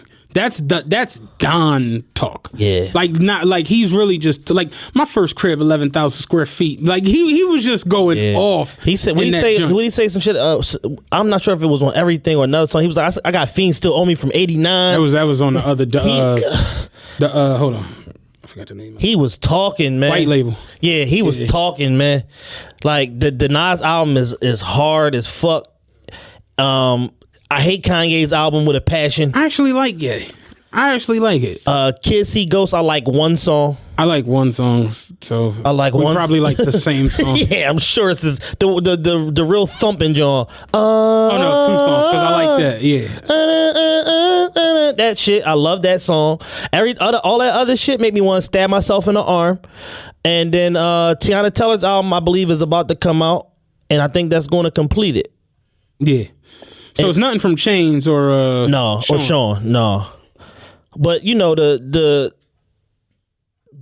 biggest takeaway from all of this is that Pusha is a rap god, Nas is a rap god, Kanye is a production mastermind. Mm-hmm. Like, because all of this shit sounds nothing alike. Mm-hmm. None of it. It's not even really like no crossover. It's a little tiny bit of crossover from Ye into Kids See Ghosts, but even that sound is like so distinctly like different. It's like, god damn, like how did the same exact producer and the same engineer / co-producer come up with all this dramatically different shit? Like, what's it called is just so over there, Daytona. Yeah, I really like that. That shit knocks so hard. Like, it's like some boom bap shit. And then you get the Nas's album and you like, this shit sound like Pete Rock produced it. Yeah. And it's just like, how? Like, how is this all like the same motherfucker? And like, what have you been doing the last 5 years that you've deprived us of all of this eclectic production? Yeah, it's like you out here getting lipo and smoking crack. You just nigga. doing bullshit. Like you just stay in the booth. Please. Yeah, Ye can produce his ass off. I think it's crazy. He's never got a producer of the year Grammy. No. Yeah. No, not at all. But I was thinking with this, like, would he be in the running for one this year? He would have to be. With like all the way he's just like destroying every little thing. Because everything's performing, everything's charting, the quality is there, with the exception of, the two that I don't like. But people like the shit. It's just me personally. Like, I was expecting from Kanye to hear like a more aggressive like Kanye based on all of the controversy and the TMZ shit and this and that. I was expecting him to be more combative, and it almost sounds like an apologetic like tone to the album, kind of like, yeah, I'm kind of like a dickhead. Yeah. But yeah, I like it though. Like the first two, they kind of whatever. But the album picks up, and I love the last 4 or 5 songs on there. It's really a good album. Like, I me personally, I would like to see it have been a little longer, because I like when he does those songs where he has those hooks where he takes the samples from the old. Like, exactly. I just always like that. So it's like, when he did what's the joint? Because I can't remember nothing right now. The Violent Crimes about his daughter, that was phenomenal. Wouldn't Leave, where he was talking about Kim. That like they're good songs. So I like his. I like Violent Crimes, Wouldn't Leave. No Mistakes is that shit with Charlie Wilson on the hook. And I like Yikes a lot. Shout out to Drake for the writing credit on Yikes. Yikes is a nice bounce. But yeah, Nas dropped. He was supposed to drop Thursday into Friday. That didn't happen. And I don't know botched it. Huh? I said they just botched it. It was just weird as shit. I'm like, the fuck up. I was waiting at midnight. There was so much traffic on my timeline. Everybody was going off, making little videos, little snippets. And then like, it was like 1 o'clock, and I was like watching Married with Children, and I'm like, oh, what the fuck happened to the Nas John? And I woke up the next morning, and it still wasn't there. And motherfuckers was like, oh, I heard it. They took it down. I'm like, wait, what? Like, because they heard it on YouTube or whatever streaming junk they it was put on. the wrong version out or some shit like that. Then they had to remix and master it and then resubmit it. I don't know what the fuck that was. So that was like a definite loss for the whole Good Music fam. It killed the momentum. Killed the momentum bad. And then, what's today? Sunday? Yeah, so Saturday. Yesterday. Carter's album came out. Hey, I was on Twitter and I seen like motherfuckers reposting Jay and Beyonce new video. So I'm like, okay, I went to check it out. It's called Ape Shit. And I watched it and I'm like, this could have easily been called Dumb Shit. But it's a Migos record. It's a Migos future record. I'm listening to it and I'm like, ooh, like all of that shit going on. And I'm just my biggest takeaway from that song, number one, Jay killed that shit. He's rapping on that John. I wanted him to rap longer. Like, I hate them little 10-bar He said some dope shit on that. But my biggest takeaway is Future heard that record and was like, when the fuck did I do this? Like, when did I turn this record in? Because that ain't me. Those are my ad-libs, but that ain't me. And this is my production style, but that ain't 808 Mafia. And me and Kurt started going at it on the timeline. That's why I'm just like, when situations like this happen, I've gotten like you, I just got to bow out. Yeah, like, I haven't been on Twitter in 3 weeks. You was going at it all crazy over the whole Jordan shit. I see you just like, yeah, fuck it. I bow out. And I was telling him, he was like, why you hate Jay so much, like Jay the GOAT? And I'm like, I don't hate Jay and he's not the GOAT. That's the thing. So there's that. I'm a big Jay-Z fan. But my issue with Jay is I grew up under Jigga. I grew up fucking with Volume 1, heavy. I grew up fucking with Volume 2, heavy. Yeah. I grew up fucking with Volume 3, with The Dynasty, with Blueprint, where Jigga used to move rap. Yeah. And Hove doesn't do that. Yeah. Hove's just in it. Yeah. Hove's just rich and married to Beyonce. Yeah. Like, to the point where the song that y'all are all going crazy off of has the Migos as fucking writer credit. Like, it's a Migos record. Yeah. It sounds like Migos and Future. Yeah. And you look at rap now, it's Migos, it's Future, and Drake.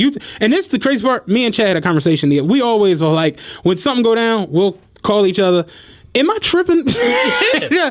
And then we start talking to each other. And it's like, okay, I'm not bugging. Cool. Like, at least I know. You know what I mean? Yeah. It's like when you like break down like the current culture of music, the Migos flow single-handedly is the number one rap pattern. All the young bucks and now even the old niggas are taking pieces, if not flat out copying what they're doing and patterning their shit after it. Beyonce's delivery, and keep in mind, I like the song. It's a fucking Migos record with singing on it. I got the what's the other record that she did?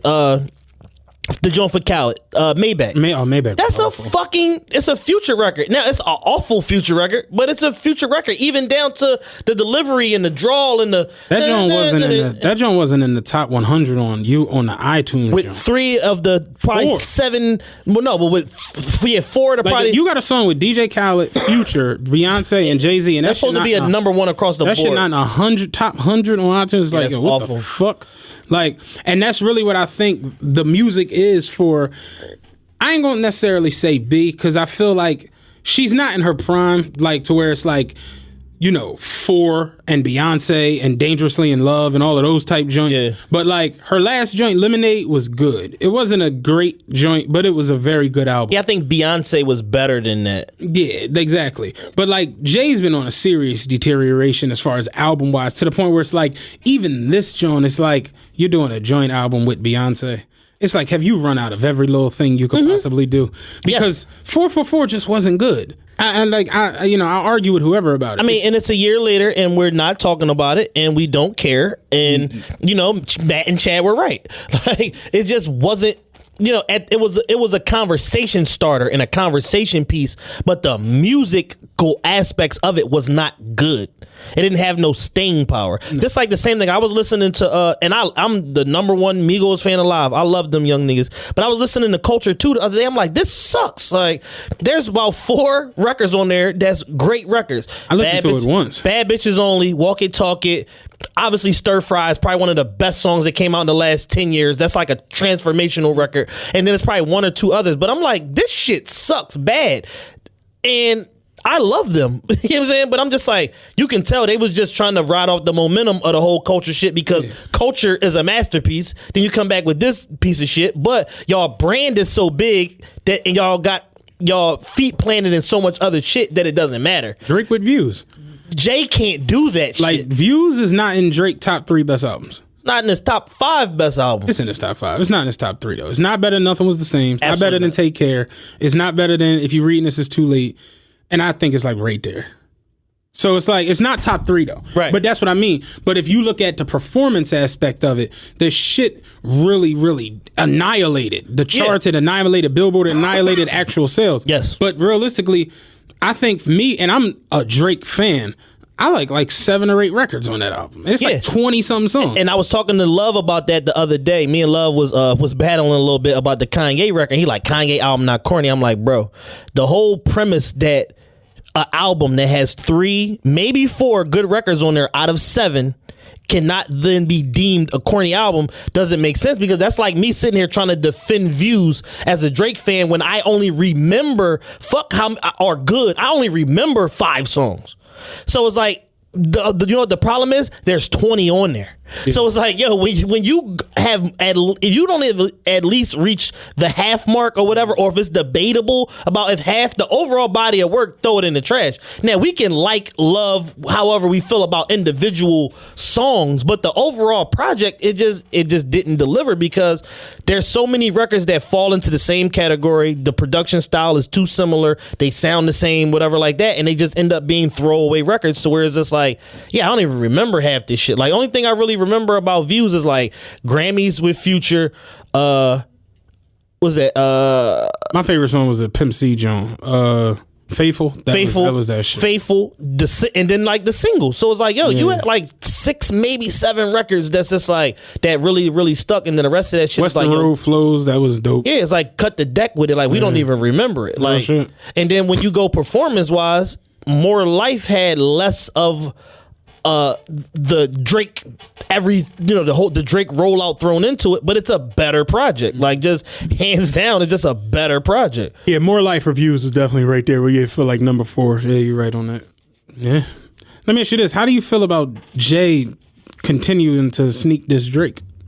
I know how I feel about it, and I'm gonna speak on it. Well, I mean, he's had if people understand their history, he's had issues with Drake and competition issues with him from day 0. Like, the minute that the kid was introduced and came around, he felt entitled. Like, he should have signed with me. He felt entitled, like, oh, well, if you ain't gonna sign with me when we do this off that record, I'm not gonna let you rap on it, because I'm not letting this young nigga get out on me. Like, they've had all type of like little competitive issues and jabs and shit back and forth. And now it's like, it's not even about the artistry because Jay can't hang with Drake artistically. Like, let's not play that game or pretend like for the last 7 years Drake ain't been cleaning up everybody moving.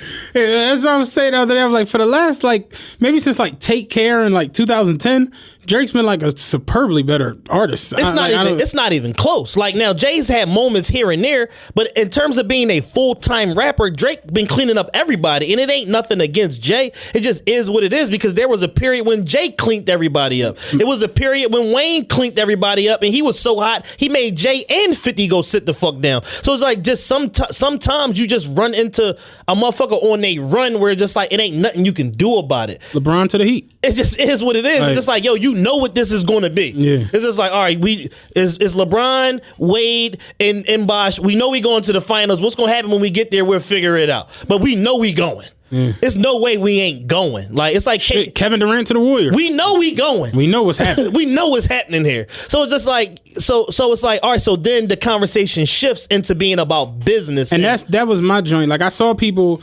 everybody kept stealing this specific tweet with this picture where he said, you know, nigga, you not a boss, you got a boss, niggas getting jerked, that shit hurts.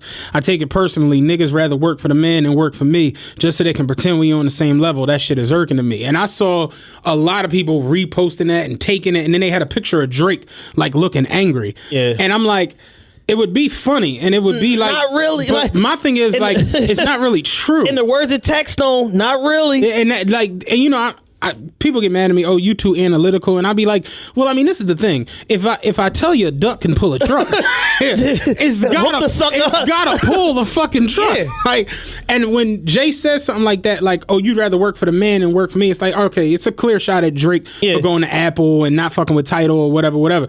But it's like, to make it look like we on the same level, it's like, dog, Drake made 94 million last year, you made 42. Yeah. Like, over the last 3 years, Drake has made more than Jay-Z. Yes. And I know people will be like, what? Impossible. And I'm like, no, possible. Actually, like, if you look on Forbes, in the last 3 years, Jay made 151. The last 3 years, Drake made 172. Like, Drake's the biggest thing in music. Like, it's just not even arguable at this point. He's bigger than everybody. So it's like, it's cool to throw that out there, but it ain't like 2004 or 2005 where regardless who's hot, T.I., Bun B, Lil Wayne, when he was coming along, you know, the G-Unit mob, the Dipset niggas, where it's like, no matter how hot they are, number one was Diddy, number two was Jay every year on the Forbes joint.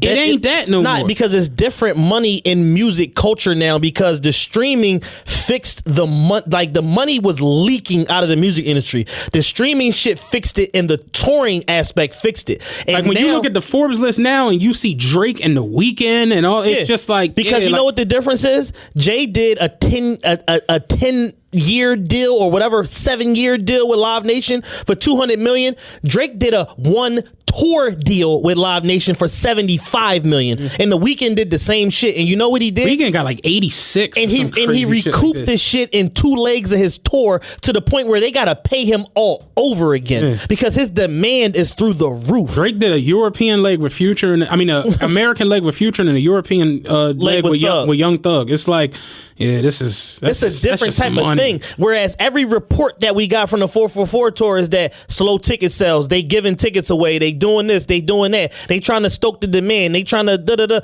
like. So it's just like, yo, musically, he can't hang. So now he want to change the conversation to business. Apple is, let's talk factually, Apple is the most cash rich company in the universe. Right. They have more cash on reserve than anybody. So it's like, it's not a bad thing for him to take that deal at 28 years old, where at 28-year-old Jay wasn't where 28-year-old Drake is. Right. So let's compare it at the same mark, and let's stop moving the goalposts and trying to change the argument to 55-year-old Jay-Z with all this money in a $700 million value wife. This is the point I'm trying to make right here. Where you look at the Forbes list in 02, 03, remember they did the 1, 2, 3, 50 and Diddy. Diddy and Jay were number 1, number 2, going back and forth. The Forbes list for last year, Drake 94, Jay 42, Dre 34. After that, it's Chance the Rapper, Kendrick, Wiz Khalifa, Pitbull. It's a new game. It's a new ball. It's a new era, and no one wants to like admit it. Yeah. It's like Jay can come out and be like, "Yeah, I made more than all these niggas," and be like, "Yo, dog, how he still doing?" And it's just like he's lying. Yeah, it didn't happen. It didn't happen. He's bullshit. And then if you want to talk like as far as doing business with the man and this and that, you just got number one busted for stoking numbers on your wife's project and on Kanye's project to try to inflate the value of your company. Then with those inflated numbers, you were then able to sell a percentage of your company to the man who just got bought by another company. So let's talk factually here and talk about who really owns what and this, that, and the third. Yes, you have the controlling interest of your company, but you got partners and investors too. So it ain't no different. And they say like that payout and all that shit that people got is like a percentage of a percentage for the people that did, the artists that did buy in. And y'all have issues every year. There are reported issues with y'all paying motherfuckers. Why do I want to come over here and play games with you as far as getting my bread when y'all inflating numbers and doing this and playing games with paying people, and y'all got royalty issues with artists every fucking quarter, and y'all had 7 CEOs since y'all started this company, when I can just go over here and fuck with Apple and get my bread, and I don't got to worry about none of the fucking back end and the bullshit because I'm trying to run my bag up like you did to be in a position to do my own shit. Yeah. And it's like my joint is like the disses towards Drake just don't make any sense, because if we look at the music, he crushes all of y'all. If we look at the touring, he crushes all of y'all. Yeah. Like, think about this. You tour with Beyonce and can't even crack Drake numbers for tours. Correct. How nuts is that? Yeah. Drake got 2 tours that's in the top 10 highest grossing tours of all time for rap. They happened in the same year. Like, think about that for a second. It's like, you can't fuck with him as far as making the music. No. You can't fuck with him as far as touring. And when it come to earning money, it wasn't like you earned 42 million last year and Drake earned like 47. That nigga made almost a bean. Yeah, and he's going to do the same thing this year. He probably is going to go higher than it this year. Yeah. And like I said, over the last 3 years, he's earned more than Jay. So it's like, that was my joint. I'm like, it just makes sense. Yeah. Like, y'all This is get mad like- at rappers like, for not making sense. This It's is like, factually incorrect. It's not like people be confusing shit about, oh, you feel. I don't feel anything. I'm on the side of the truth. There's what's fucking true and what's false. And sometimes there's a gray area we can go back and forth about and debate. It's a clear factually that Drake is the number one artist across genres. Bigger than Taylor Swift, bigger than Beyonce, bigger than every fucking body, because when he puts product out in the marketplace, it moves. A project he didn't promote sold 600,000 copies the first week. when I saw Taylor Swift in a commercial with Drake music playing, I was like, damn. You know what Taylor Like, they can't even put her music in the commercial. You know what Taylor Swift? This is how desperate Taylor Swift has gotten to keep up in the rat race to try to appear as one of the superior artists.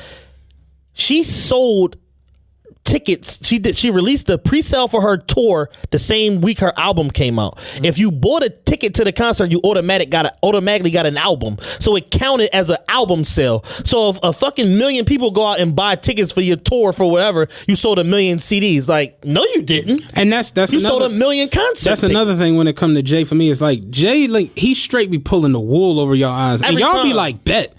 It's like the whole thing with him. Niggas, Jay literally got niggas to run around like, oh, he sold 1 million in a week. And then I watched a RIAA not give platinum status to Magna Carta for like 4 or 5 weeks. Yeah. I was like, wait, this don't make sense. If he sold 1 million in a week, why was he not platinum till a month and a half later? Yeah. And it's like, that be the silly shit. Then when you actually move the wool and you see, oh, the first week he did 83,000. It's like, yeah, that makes sense. Yeah, absolutely. That's where he's at. Just like Kanye just did his fucking worst numbers in however many fucking years. He just did 175,000 on Ye. Because while the demand is there, it ain't that much demand, and it ain't enough demand in the streaming era to push you to 500,000, which is your normal number, when you only got 7 fucking songs and people only like 3 of them. And you a dickhead kind of. Yeah. So it's like, yeah, it makes sense. But that be my joint when it come to Jay a lot. It's like, yes, Jay's a phenomenal rapper. I'm never going to take that away Legend. from him. I think Jigga was the man. I don't really know what Hove's doing, but I don't really know what else. Hove has He's smart. You know what I'm saying? Like he's like he's too smart, and that's part of the fucking problem. Remember, like Mr. Fuji used to keep the powder in his belt for Yokozuna. Like he's smart. He know when to whip the powder out and blind you. That's what Jay is. It's like he understands. I'm a great rapper. I got the baddest bitch on earth as my wife. Yeah, I can always get like. I can't lose that. Yeah, I cheated, fuck some white bitches, whatever. Nubian White Queens is lit. But I can't lose that because, and Jay he's a mastermind. He turned Ether into a win. He turned cheating on Beyonce into a win. Yep. I've never seen anyone else on earth that can just turn. Yeah, we talked about it weeks ago. He always wins. He can turn it into a win. But he's figured it out like, yeah, I just talk about shit that they can't afford. They're going to be like, oh, this is God flow. Yeah. And that's really what Jay do. If you put Jay in a booth and was like, yo, you can't rap about wine, cars, or boats, or art, Jay would be like, I'm going to see y'all tomorrow. They still killing niggas in Brooklyn? And that's how, like, I see niggas, the poorest, dirtiest niggas, be like, I feel Jay. And I'd be like, no, you don't. Oh, how? You've never been to the Louvre. You don't even know where the Louvre is. Because let's do this, and it's going to piss a lot of people off. Pusha T at 41 is a vastly superior rapper to Jay-Z.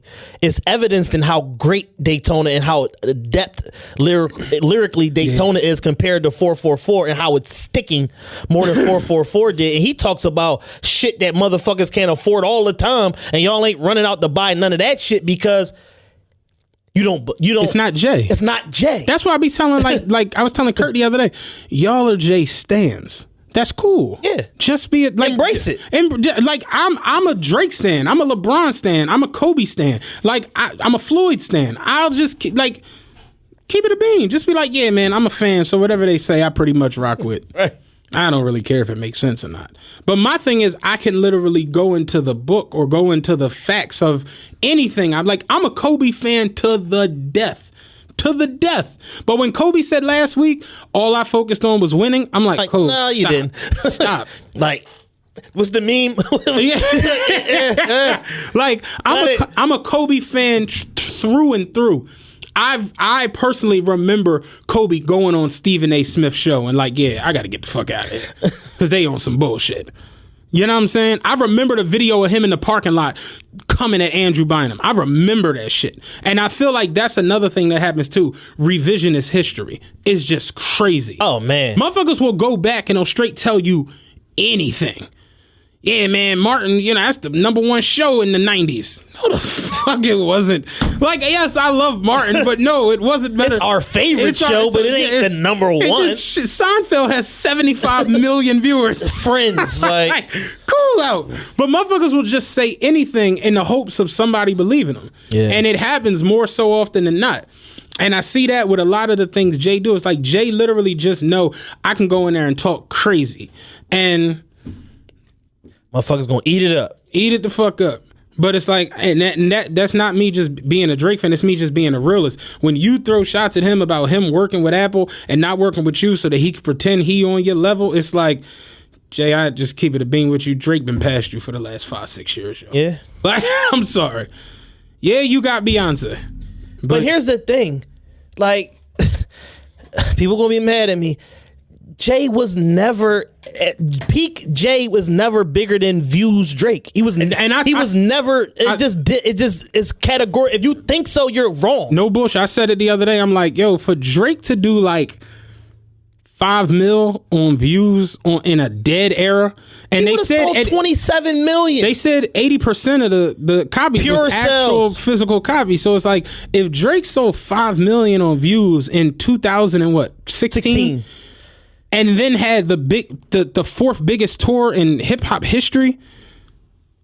What did Drake do in '97? He would have sold 38 million. And I saw Irv Gotti. Did you watch him on Drink Champs? Oh, of course. Irv Gotti was telling Noriega and them like, yo, y'all, like our people, like me, Rule, Jay, X, we should be so happy that Drake is now. Because if Drake was out when we was out, it'd have been like Whitney Houston dropping. Like it is dead ass done. Like Whitney Houston was doing 20, like Bodyguard did like 19 million.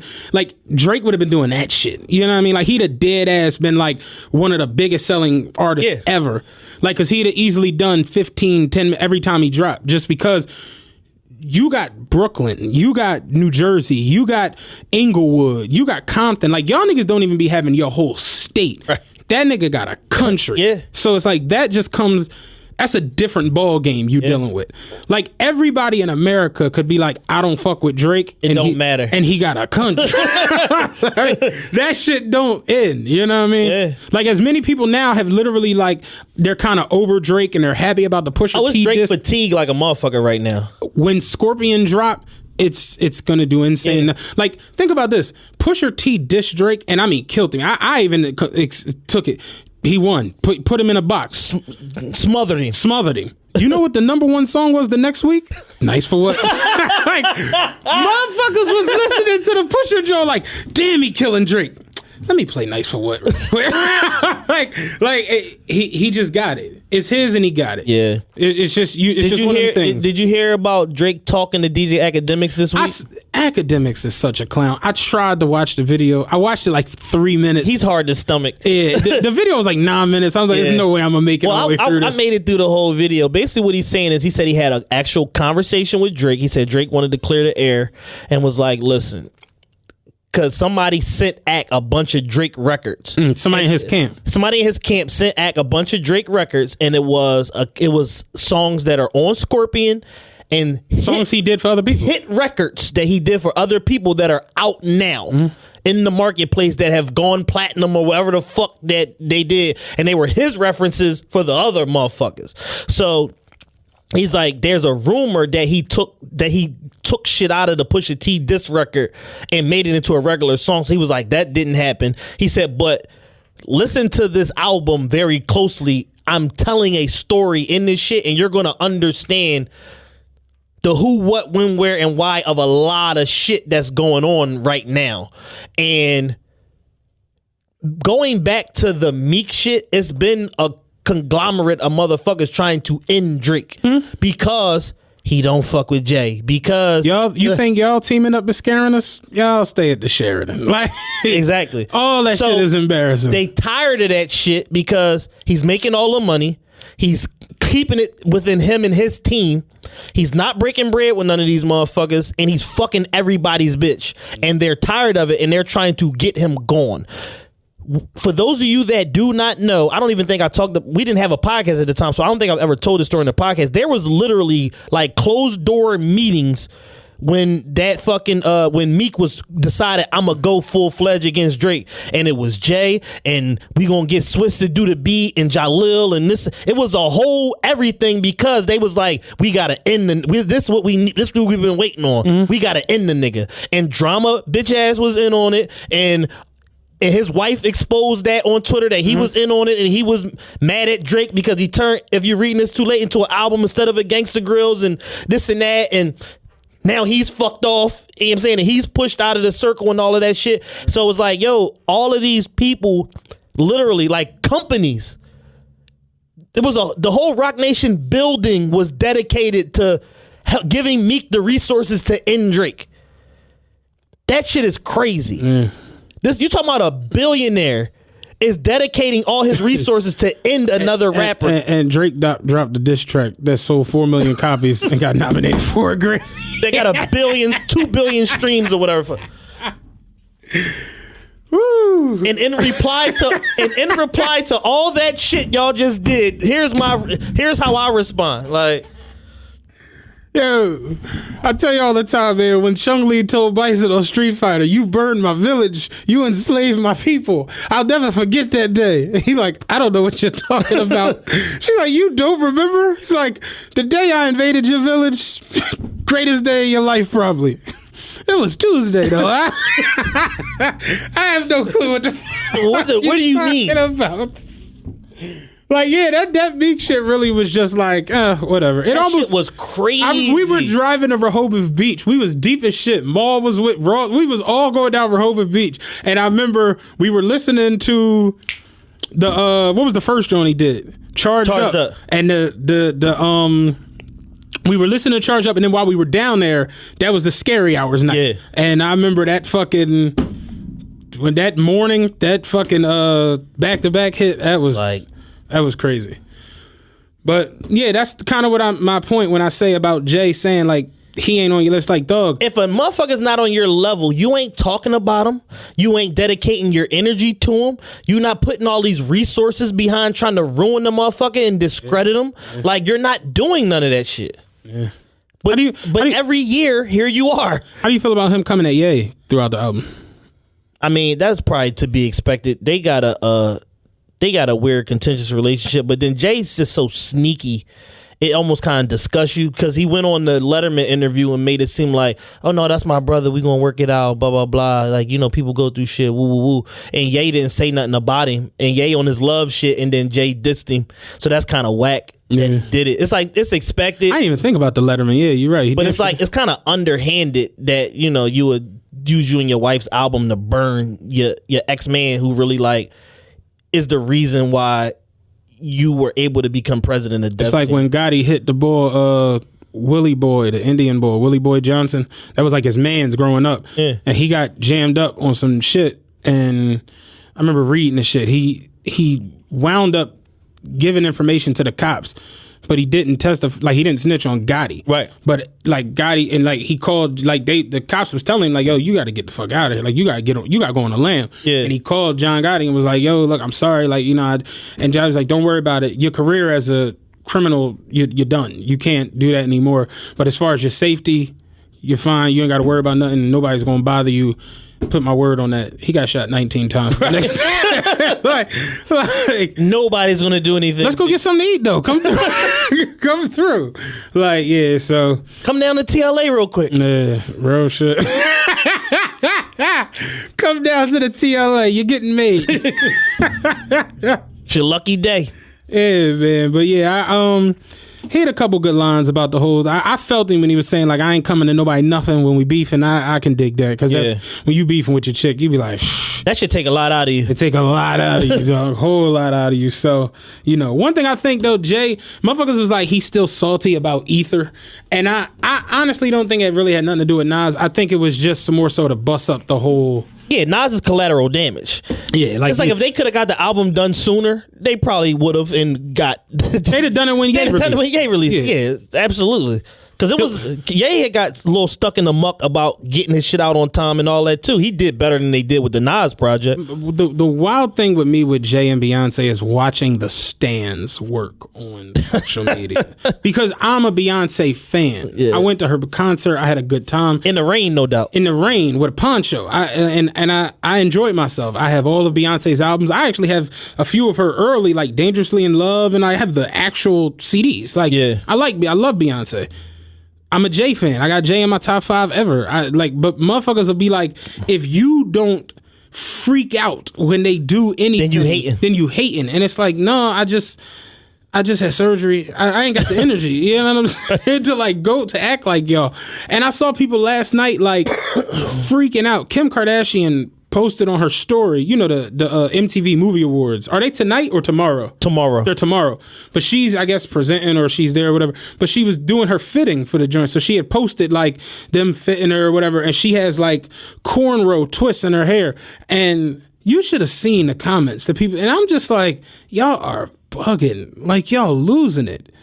Mind you, she looked like a fucking unicorn. They still beefing with this girl about these cornrows. Like, they got mad when she said the Bo Derek braids or whatever, but keep in mind, Jay-Z has a song, Girls, Girls, Girls. She thinks she's Bo Derek with her hair in a twist. Yeah. So it's like, what's good for the goose ain't good for the gander. And that's what I mean. It's like, we got to stop that, yo. Like, we got bigger fish to fry. As I always like to people say. got so much issues and so much beef with Kim Kardashian, but at the end of the day, she's a white woman essentially, but she has a black husband and a black family, and she propped up her black husband at the lowest point of his life, fucking that money up, all of that, reinvesting in him to the point where now Yeezy is $1 billion company and $1 billion brand, and she's stuck by her husband through all the dumb shit. When a lot of y'all quote unquote strong black women gonna desert a motherfucker the minute that he have a bad motherfucking summer. I'm like, nigga, what you about to do? Like, you know what I'm saying, you need to figure this shit out on your motherfucking own. And she stuck with him in true wife fashion, for better or for worse, they figured that shit out. They got a beautiful family. They got several successful businesses that they're both running and a part of. He fucking fixed and styled the whole family. He's a fixture in that family and essentially the patriarch of that family now.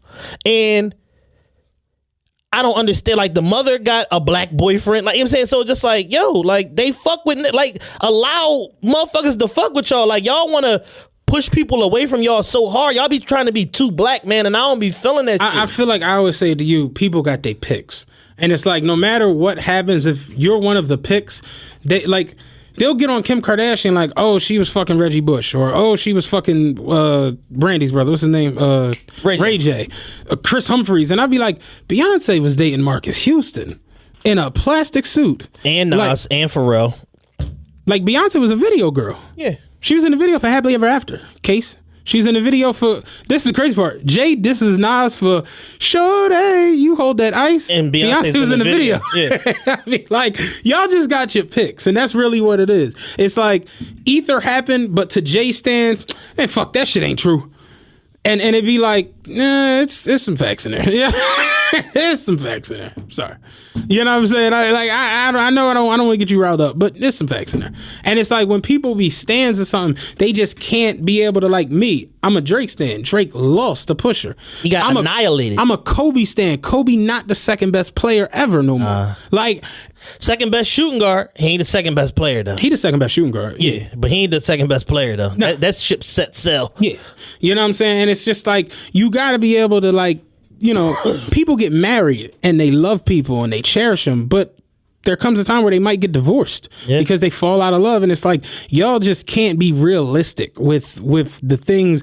And it don't be for no reason, because you don't know these people. Yeah. You're never going to know these people. You're not going to meet these people. If you do try to touch them, you're going to get tased. It just At the minimum. At the minimum. You might get power washed.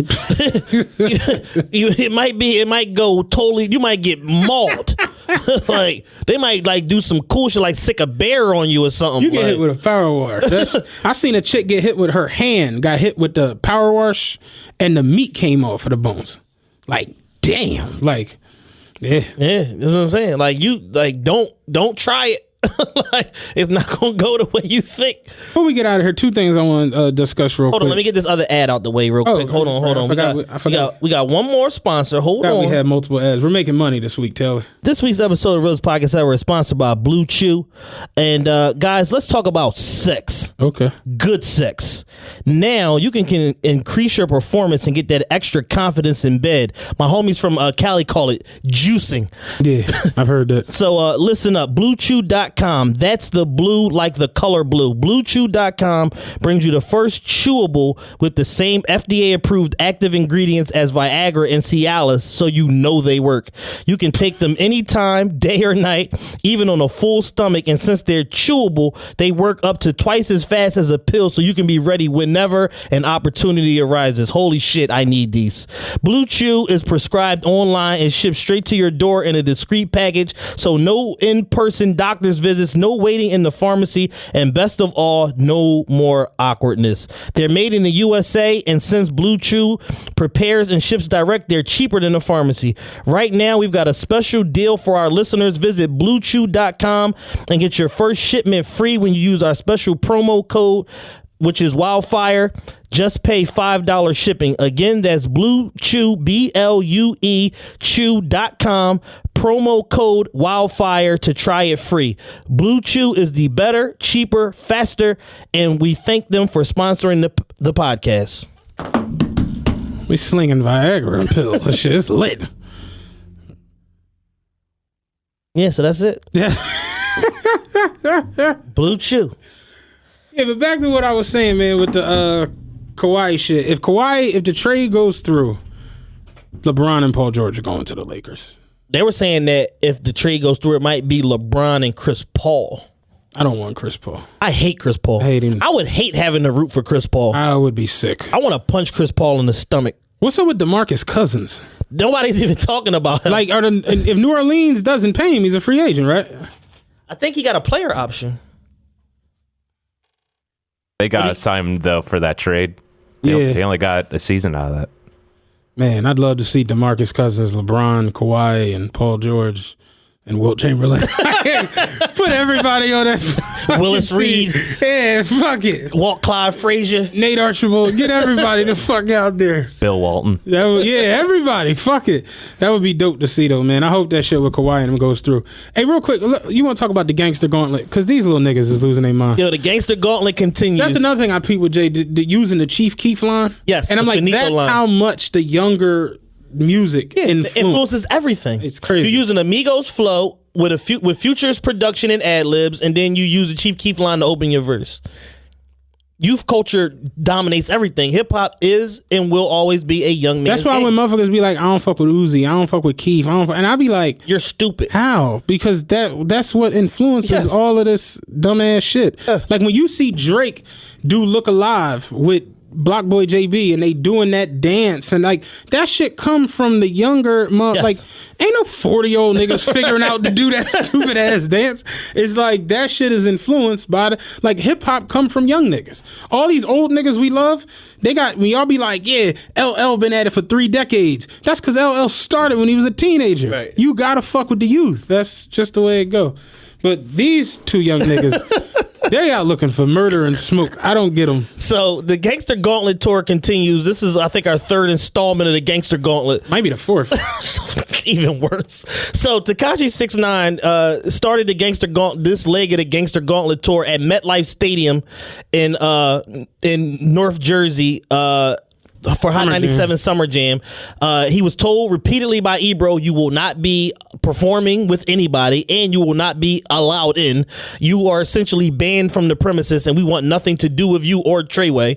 And Tekashi 6ix9ine, in his most creative move yet, showed up with makeup on his face, over his face tattoos, and tried to discreetly move through the venue.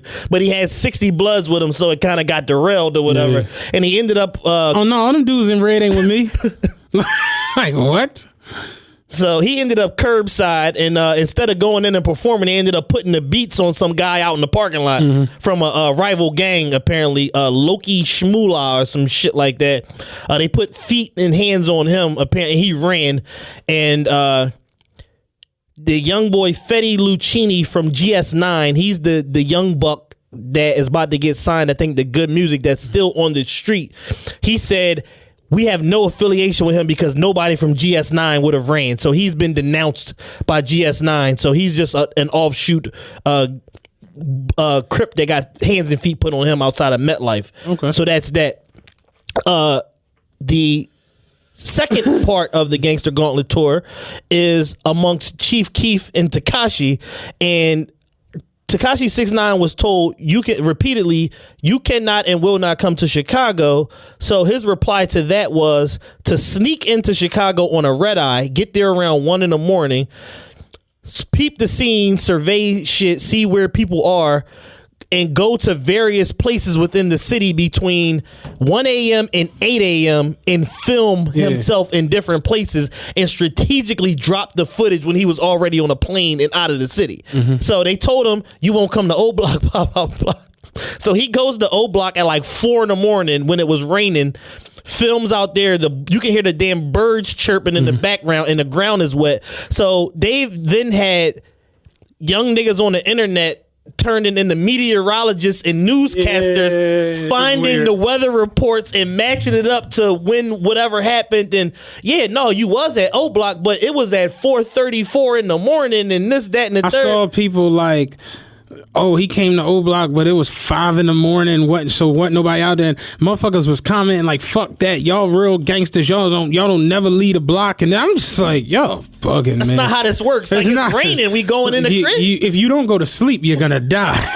Like, eventually you gotta go in the house. So then from there, he goes, I guess, went back to his hotel, went to sleep, got up at the crack of dawn, ate something in the morning, went and got cheeseburger platters, gave them out to the homeless, mobbed around the city various places. But we live in the era of technology and camera phones, and they was catching him in between all of this shit. And he had a Drake level security detail, and he had unmarked police cars, probably state troopers or whatever, or special PD, whatever, following him, trailing his SUV. So while y'all while you attempted to make it look one way, once you peel back the onion, it's like, nah, like that really wasn't, like you showed up by yourself in essence on camera, you was by yourself, but you had a mob of police with you. It's the equivalent of when Drake and Meek had their situation and Drake came here, had the security with him, and Drake left. If Drake would have been posting videos like, yeah, I just performed it, that bitch ass nigga ain't, now it's like, all right, cuz.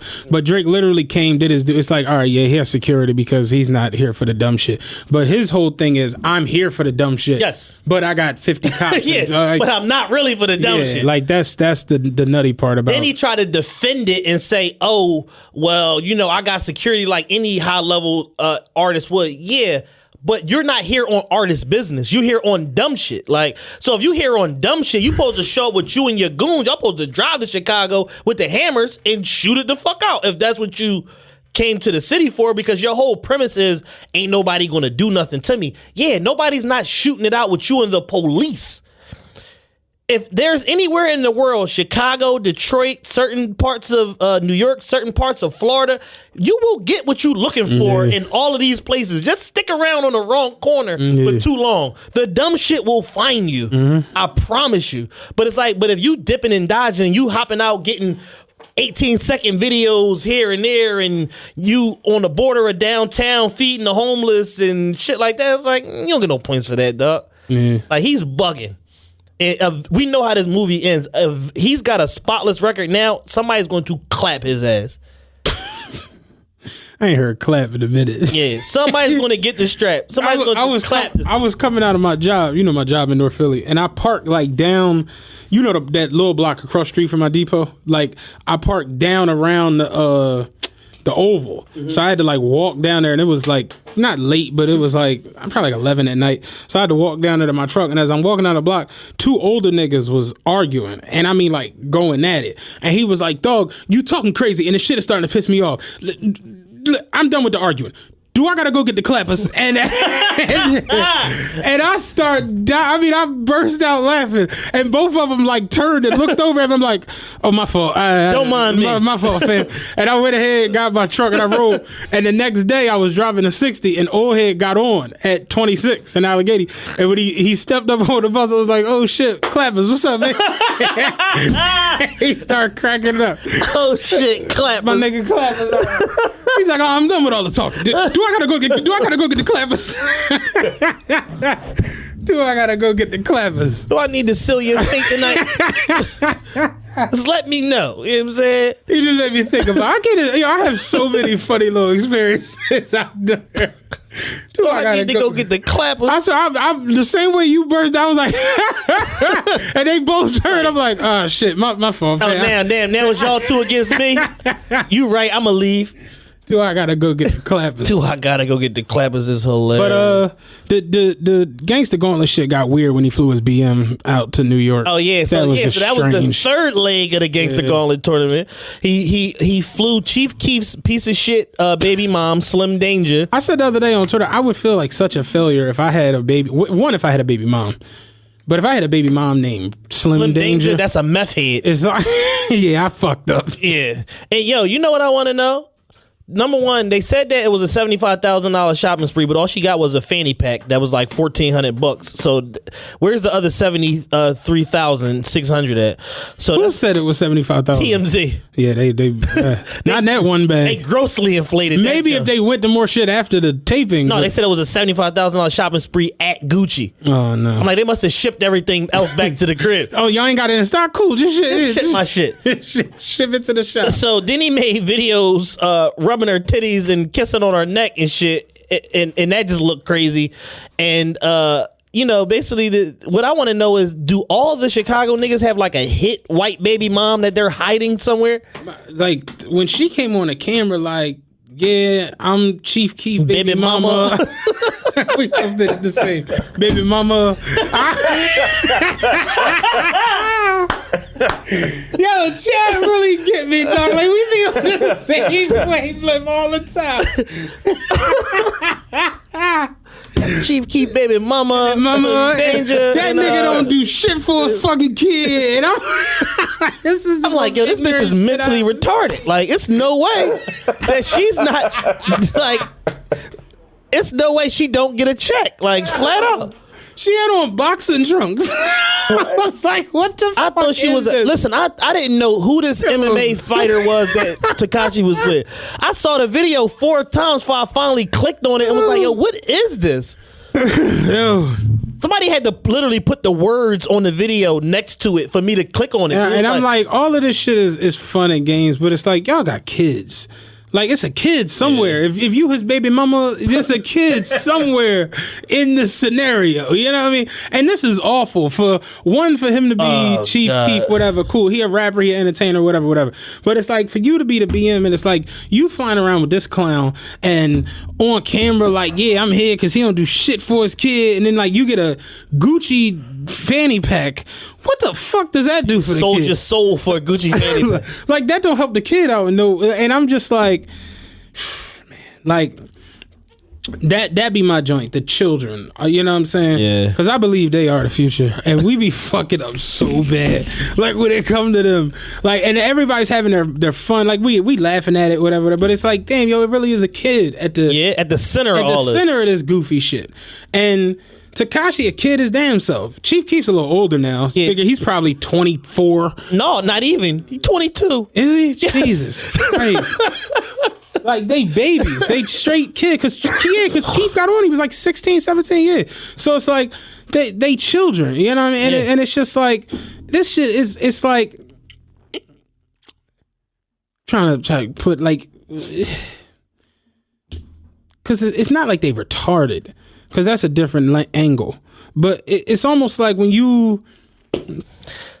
I'm trying to put it in the right words. DJ Academic said that all Tekashi 6ix9ine does all day long is sit in a room by himself and come up with weird ass scenarios on how to fuck with people and then how to rebut them when they say some shit, and just comes up with all these off the wall like scenarios on just how to like ruin people's fucking day. And that's all he does, even like down to the arguing and like shit. Like, that's all he does all day long. So he's just looking for ways to just harass people, and they fall for it every fucking time. Yeah. It's bad. Like, it's all he's going to get clapped. Like, it's no way around this. Yeah, when you looking for that much smoke, sooner or later, You're just picking fights with people at this point. Yeah. Because the whole root of the Chief Keef shit is he said, I don't like that Finito record. Like, motherfucker talking about he riding through New York. You won't respect my city. Like, excuse me? This song came out. You wasn't even like a thing. Like, nobody was even talking about you. What are you talking about? He's like, you ain't blow New Jersey up. The fuck is you talking? Like, he just making up reasons to beef with people. And it's the fact that people are really getting into it, like really, really like going at it about the shit. It's just like, yo, have you seen what's going on at the border? Them taking the kids from the parents. Oh, yeah. Like, we got way bigger fish to fry. Yo, that fucking ICE organization, I seen something the other day. They fucking detained a guy who's been a U.S. citizen for 50 years and took his green card. I seen him send a bull who been here for like 26 years. They sent him back. Like, he got kids. Like, he got like 3 or 4 kids. They all was born here, and they came and got him and took him back. And I'm like, yo, y'all are bugging. That right shit now. is the most evil organization ever. Trump, you talk about that real quick before we get out of there. Trump and Kim Jong had a powwow summit in Singapore the other day, and Dennis Rodman was like, did you see him crying? And I'm just like, I laid the foundation for this. And my man was like, yo, could you imagine that cipher? And I'm like, dog, like, could you imagine your homie pull up in a wheel and it's Dennis Rodman, Donald Trump, and Kim Jong-un? Like, what the fuck did we have here? And I think Charlemagne gave Donkey Today to Dennis Rodman, I think, or he was going at Dennis Rodman on Twitter. And somebody was like, Dennis Rodman, he gonna see you and he gonna fuck you up. And he was like, if I'm ever in the same vicinity as Dennis Rodman, like, I fucked up. I deserve to get fucked Something up. went left. You know what I mean? And it's like, yeah, man, like, America, that shit at the borders is trifling. Yeah. They straight coming like, oh, yeah, we taking the kids in for processing and then just straight not giving them back. That's fucked up. Yeah, for sure. You know, we've seen it before with us, you know, like separating families and shit. But it's just, I feel a lot of times we just got bigger fish to fry and no one's paying attention to the serious, you know, the serious shit that's happening. Yeah, definitely. So it's like, you know, it's cool to laugh at Chief Keef and his BM and Tekashi goofy ass, but like we say every week, we in trouble. Yes, we are. We in big motherfucking trouble. Hey, real quick, you put a social media topic. What was that? Social media topic / y'all weird. There was this video that was on social media, and then I seen it made World Star. Some girl, I guess her boyfriend got caught cheating or whatever, so she bought him a Goofy the dog costume and made him wear it and walk down the street on all fours Where did this with the costume on. Take a guess where this happened at. Florida. Florida. What's the third worst place in America? I mean, as far as I'm concerned, it's North Philly, but probably Kensington. Shut up! It happened in Philly. Yes. Get the fuck. Yes, man. Kensington. Kensington and fucking what's that? Kensington. I'm really over here like Florida, Atlanta. I'm thinking Detroit. Some shit. Yeah, like Kensington and like Erie. You know where that Walgreens is? The Walgreens, Kensington and Erie. Oh, you talking about Kensington, Allegheny? Kensington, Allegheny. Okay. Right there. there. It was there. Oh wow. The That's right where Walgreens is in the go. background. It's fiends making videos and shit. Like, oh shit, girl, this is crazy. I ain't see it. That's crazy. Yeah, it was ridiculous. She's like, you want to act like a dog? You want act like a dog today? She had a leash on him, and he had the Goofy costume on, walking on all fours down the street, man. In those situations, not about to embarrass myself or you. Like that's just weird. I mean, yeah, that's y'all weird. Definitely y'all weird. Like it's just not happening. Like just stab me like a regular woman would. Like there's no way that you're getting me to put the costume on. Like that's dead. But I guess if you living in her crib and eating off her EBT, you might got to wear the costume. Motherfuckers is just y'all do too much for social media, man. I saw people today using that caption, "Everything is love."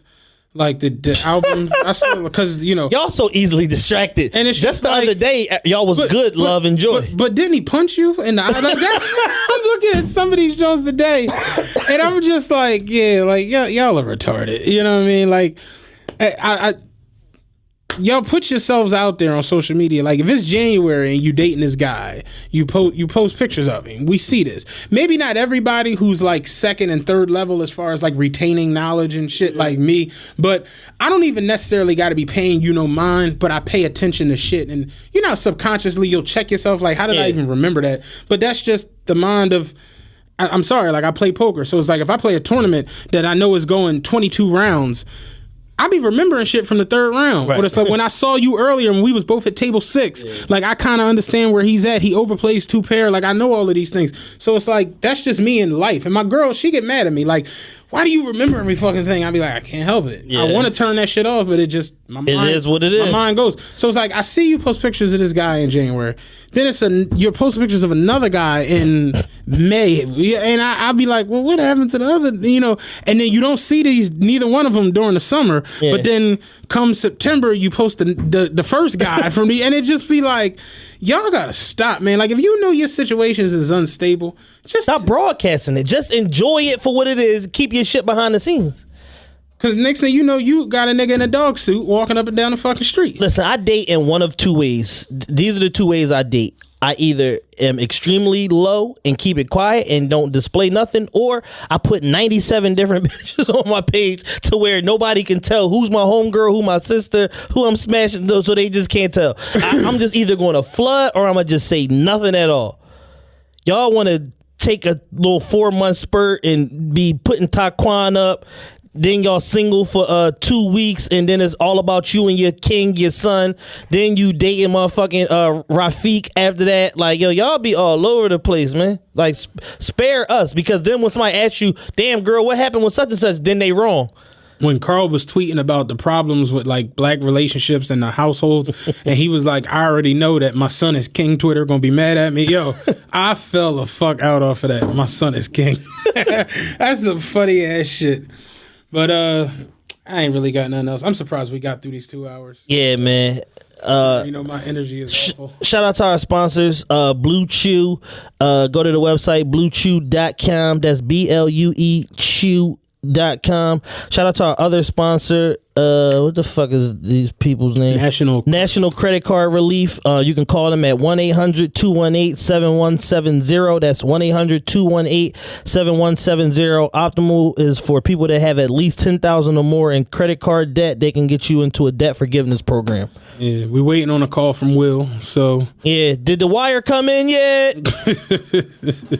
Poor right now. Will, help me out, brother. Yeah, pretty much. But I'm gonna be off for the next week chilling. I'm off every week. Don't forget we got the June July 7th.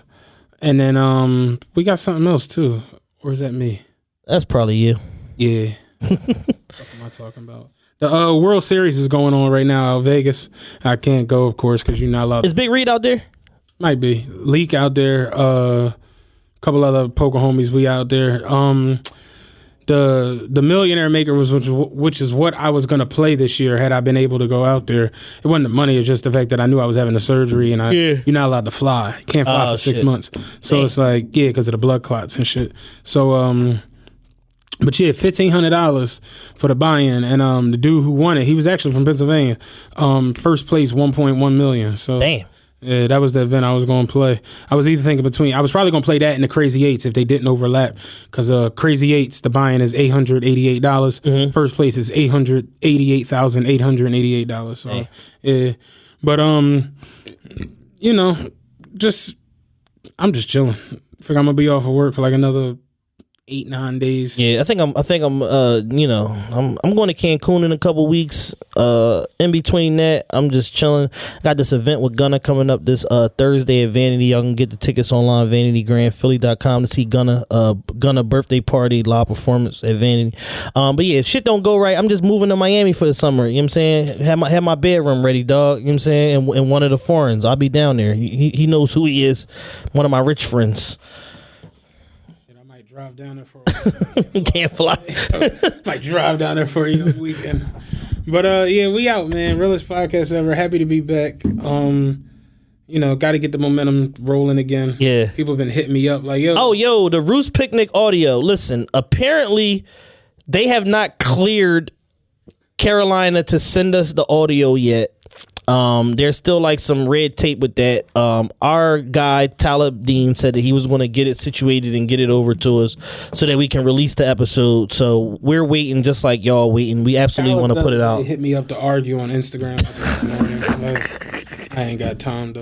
So Talib, send the audio. You know what I'm saying? And that's pretty much all I got. We out. We out of here.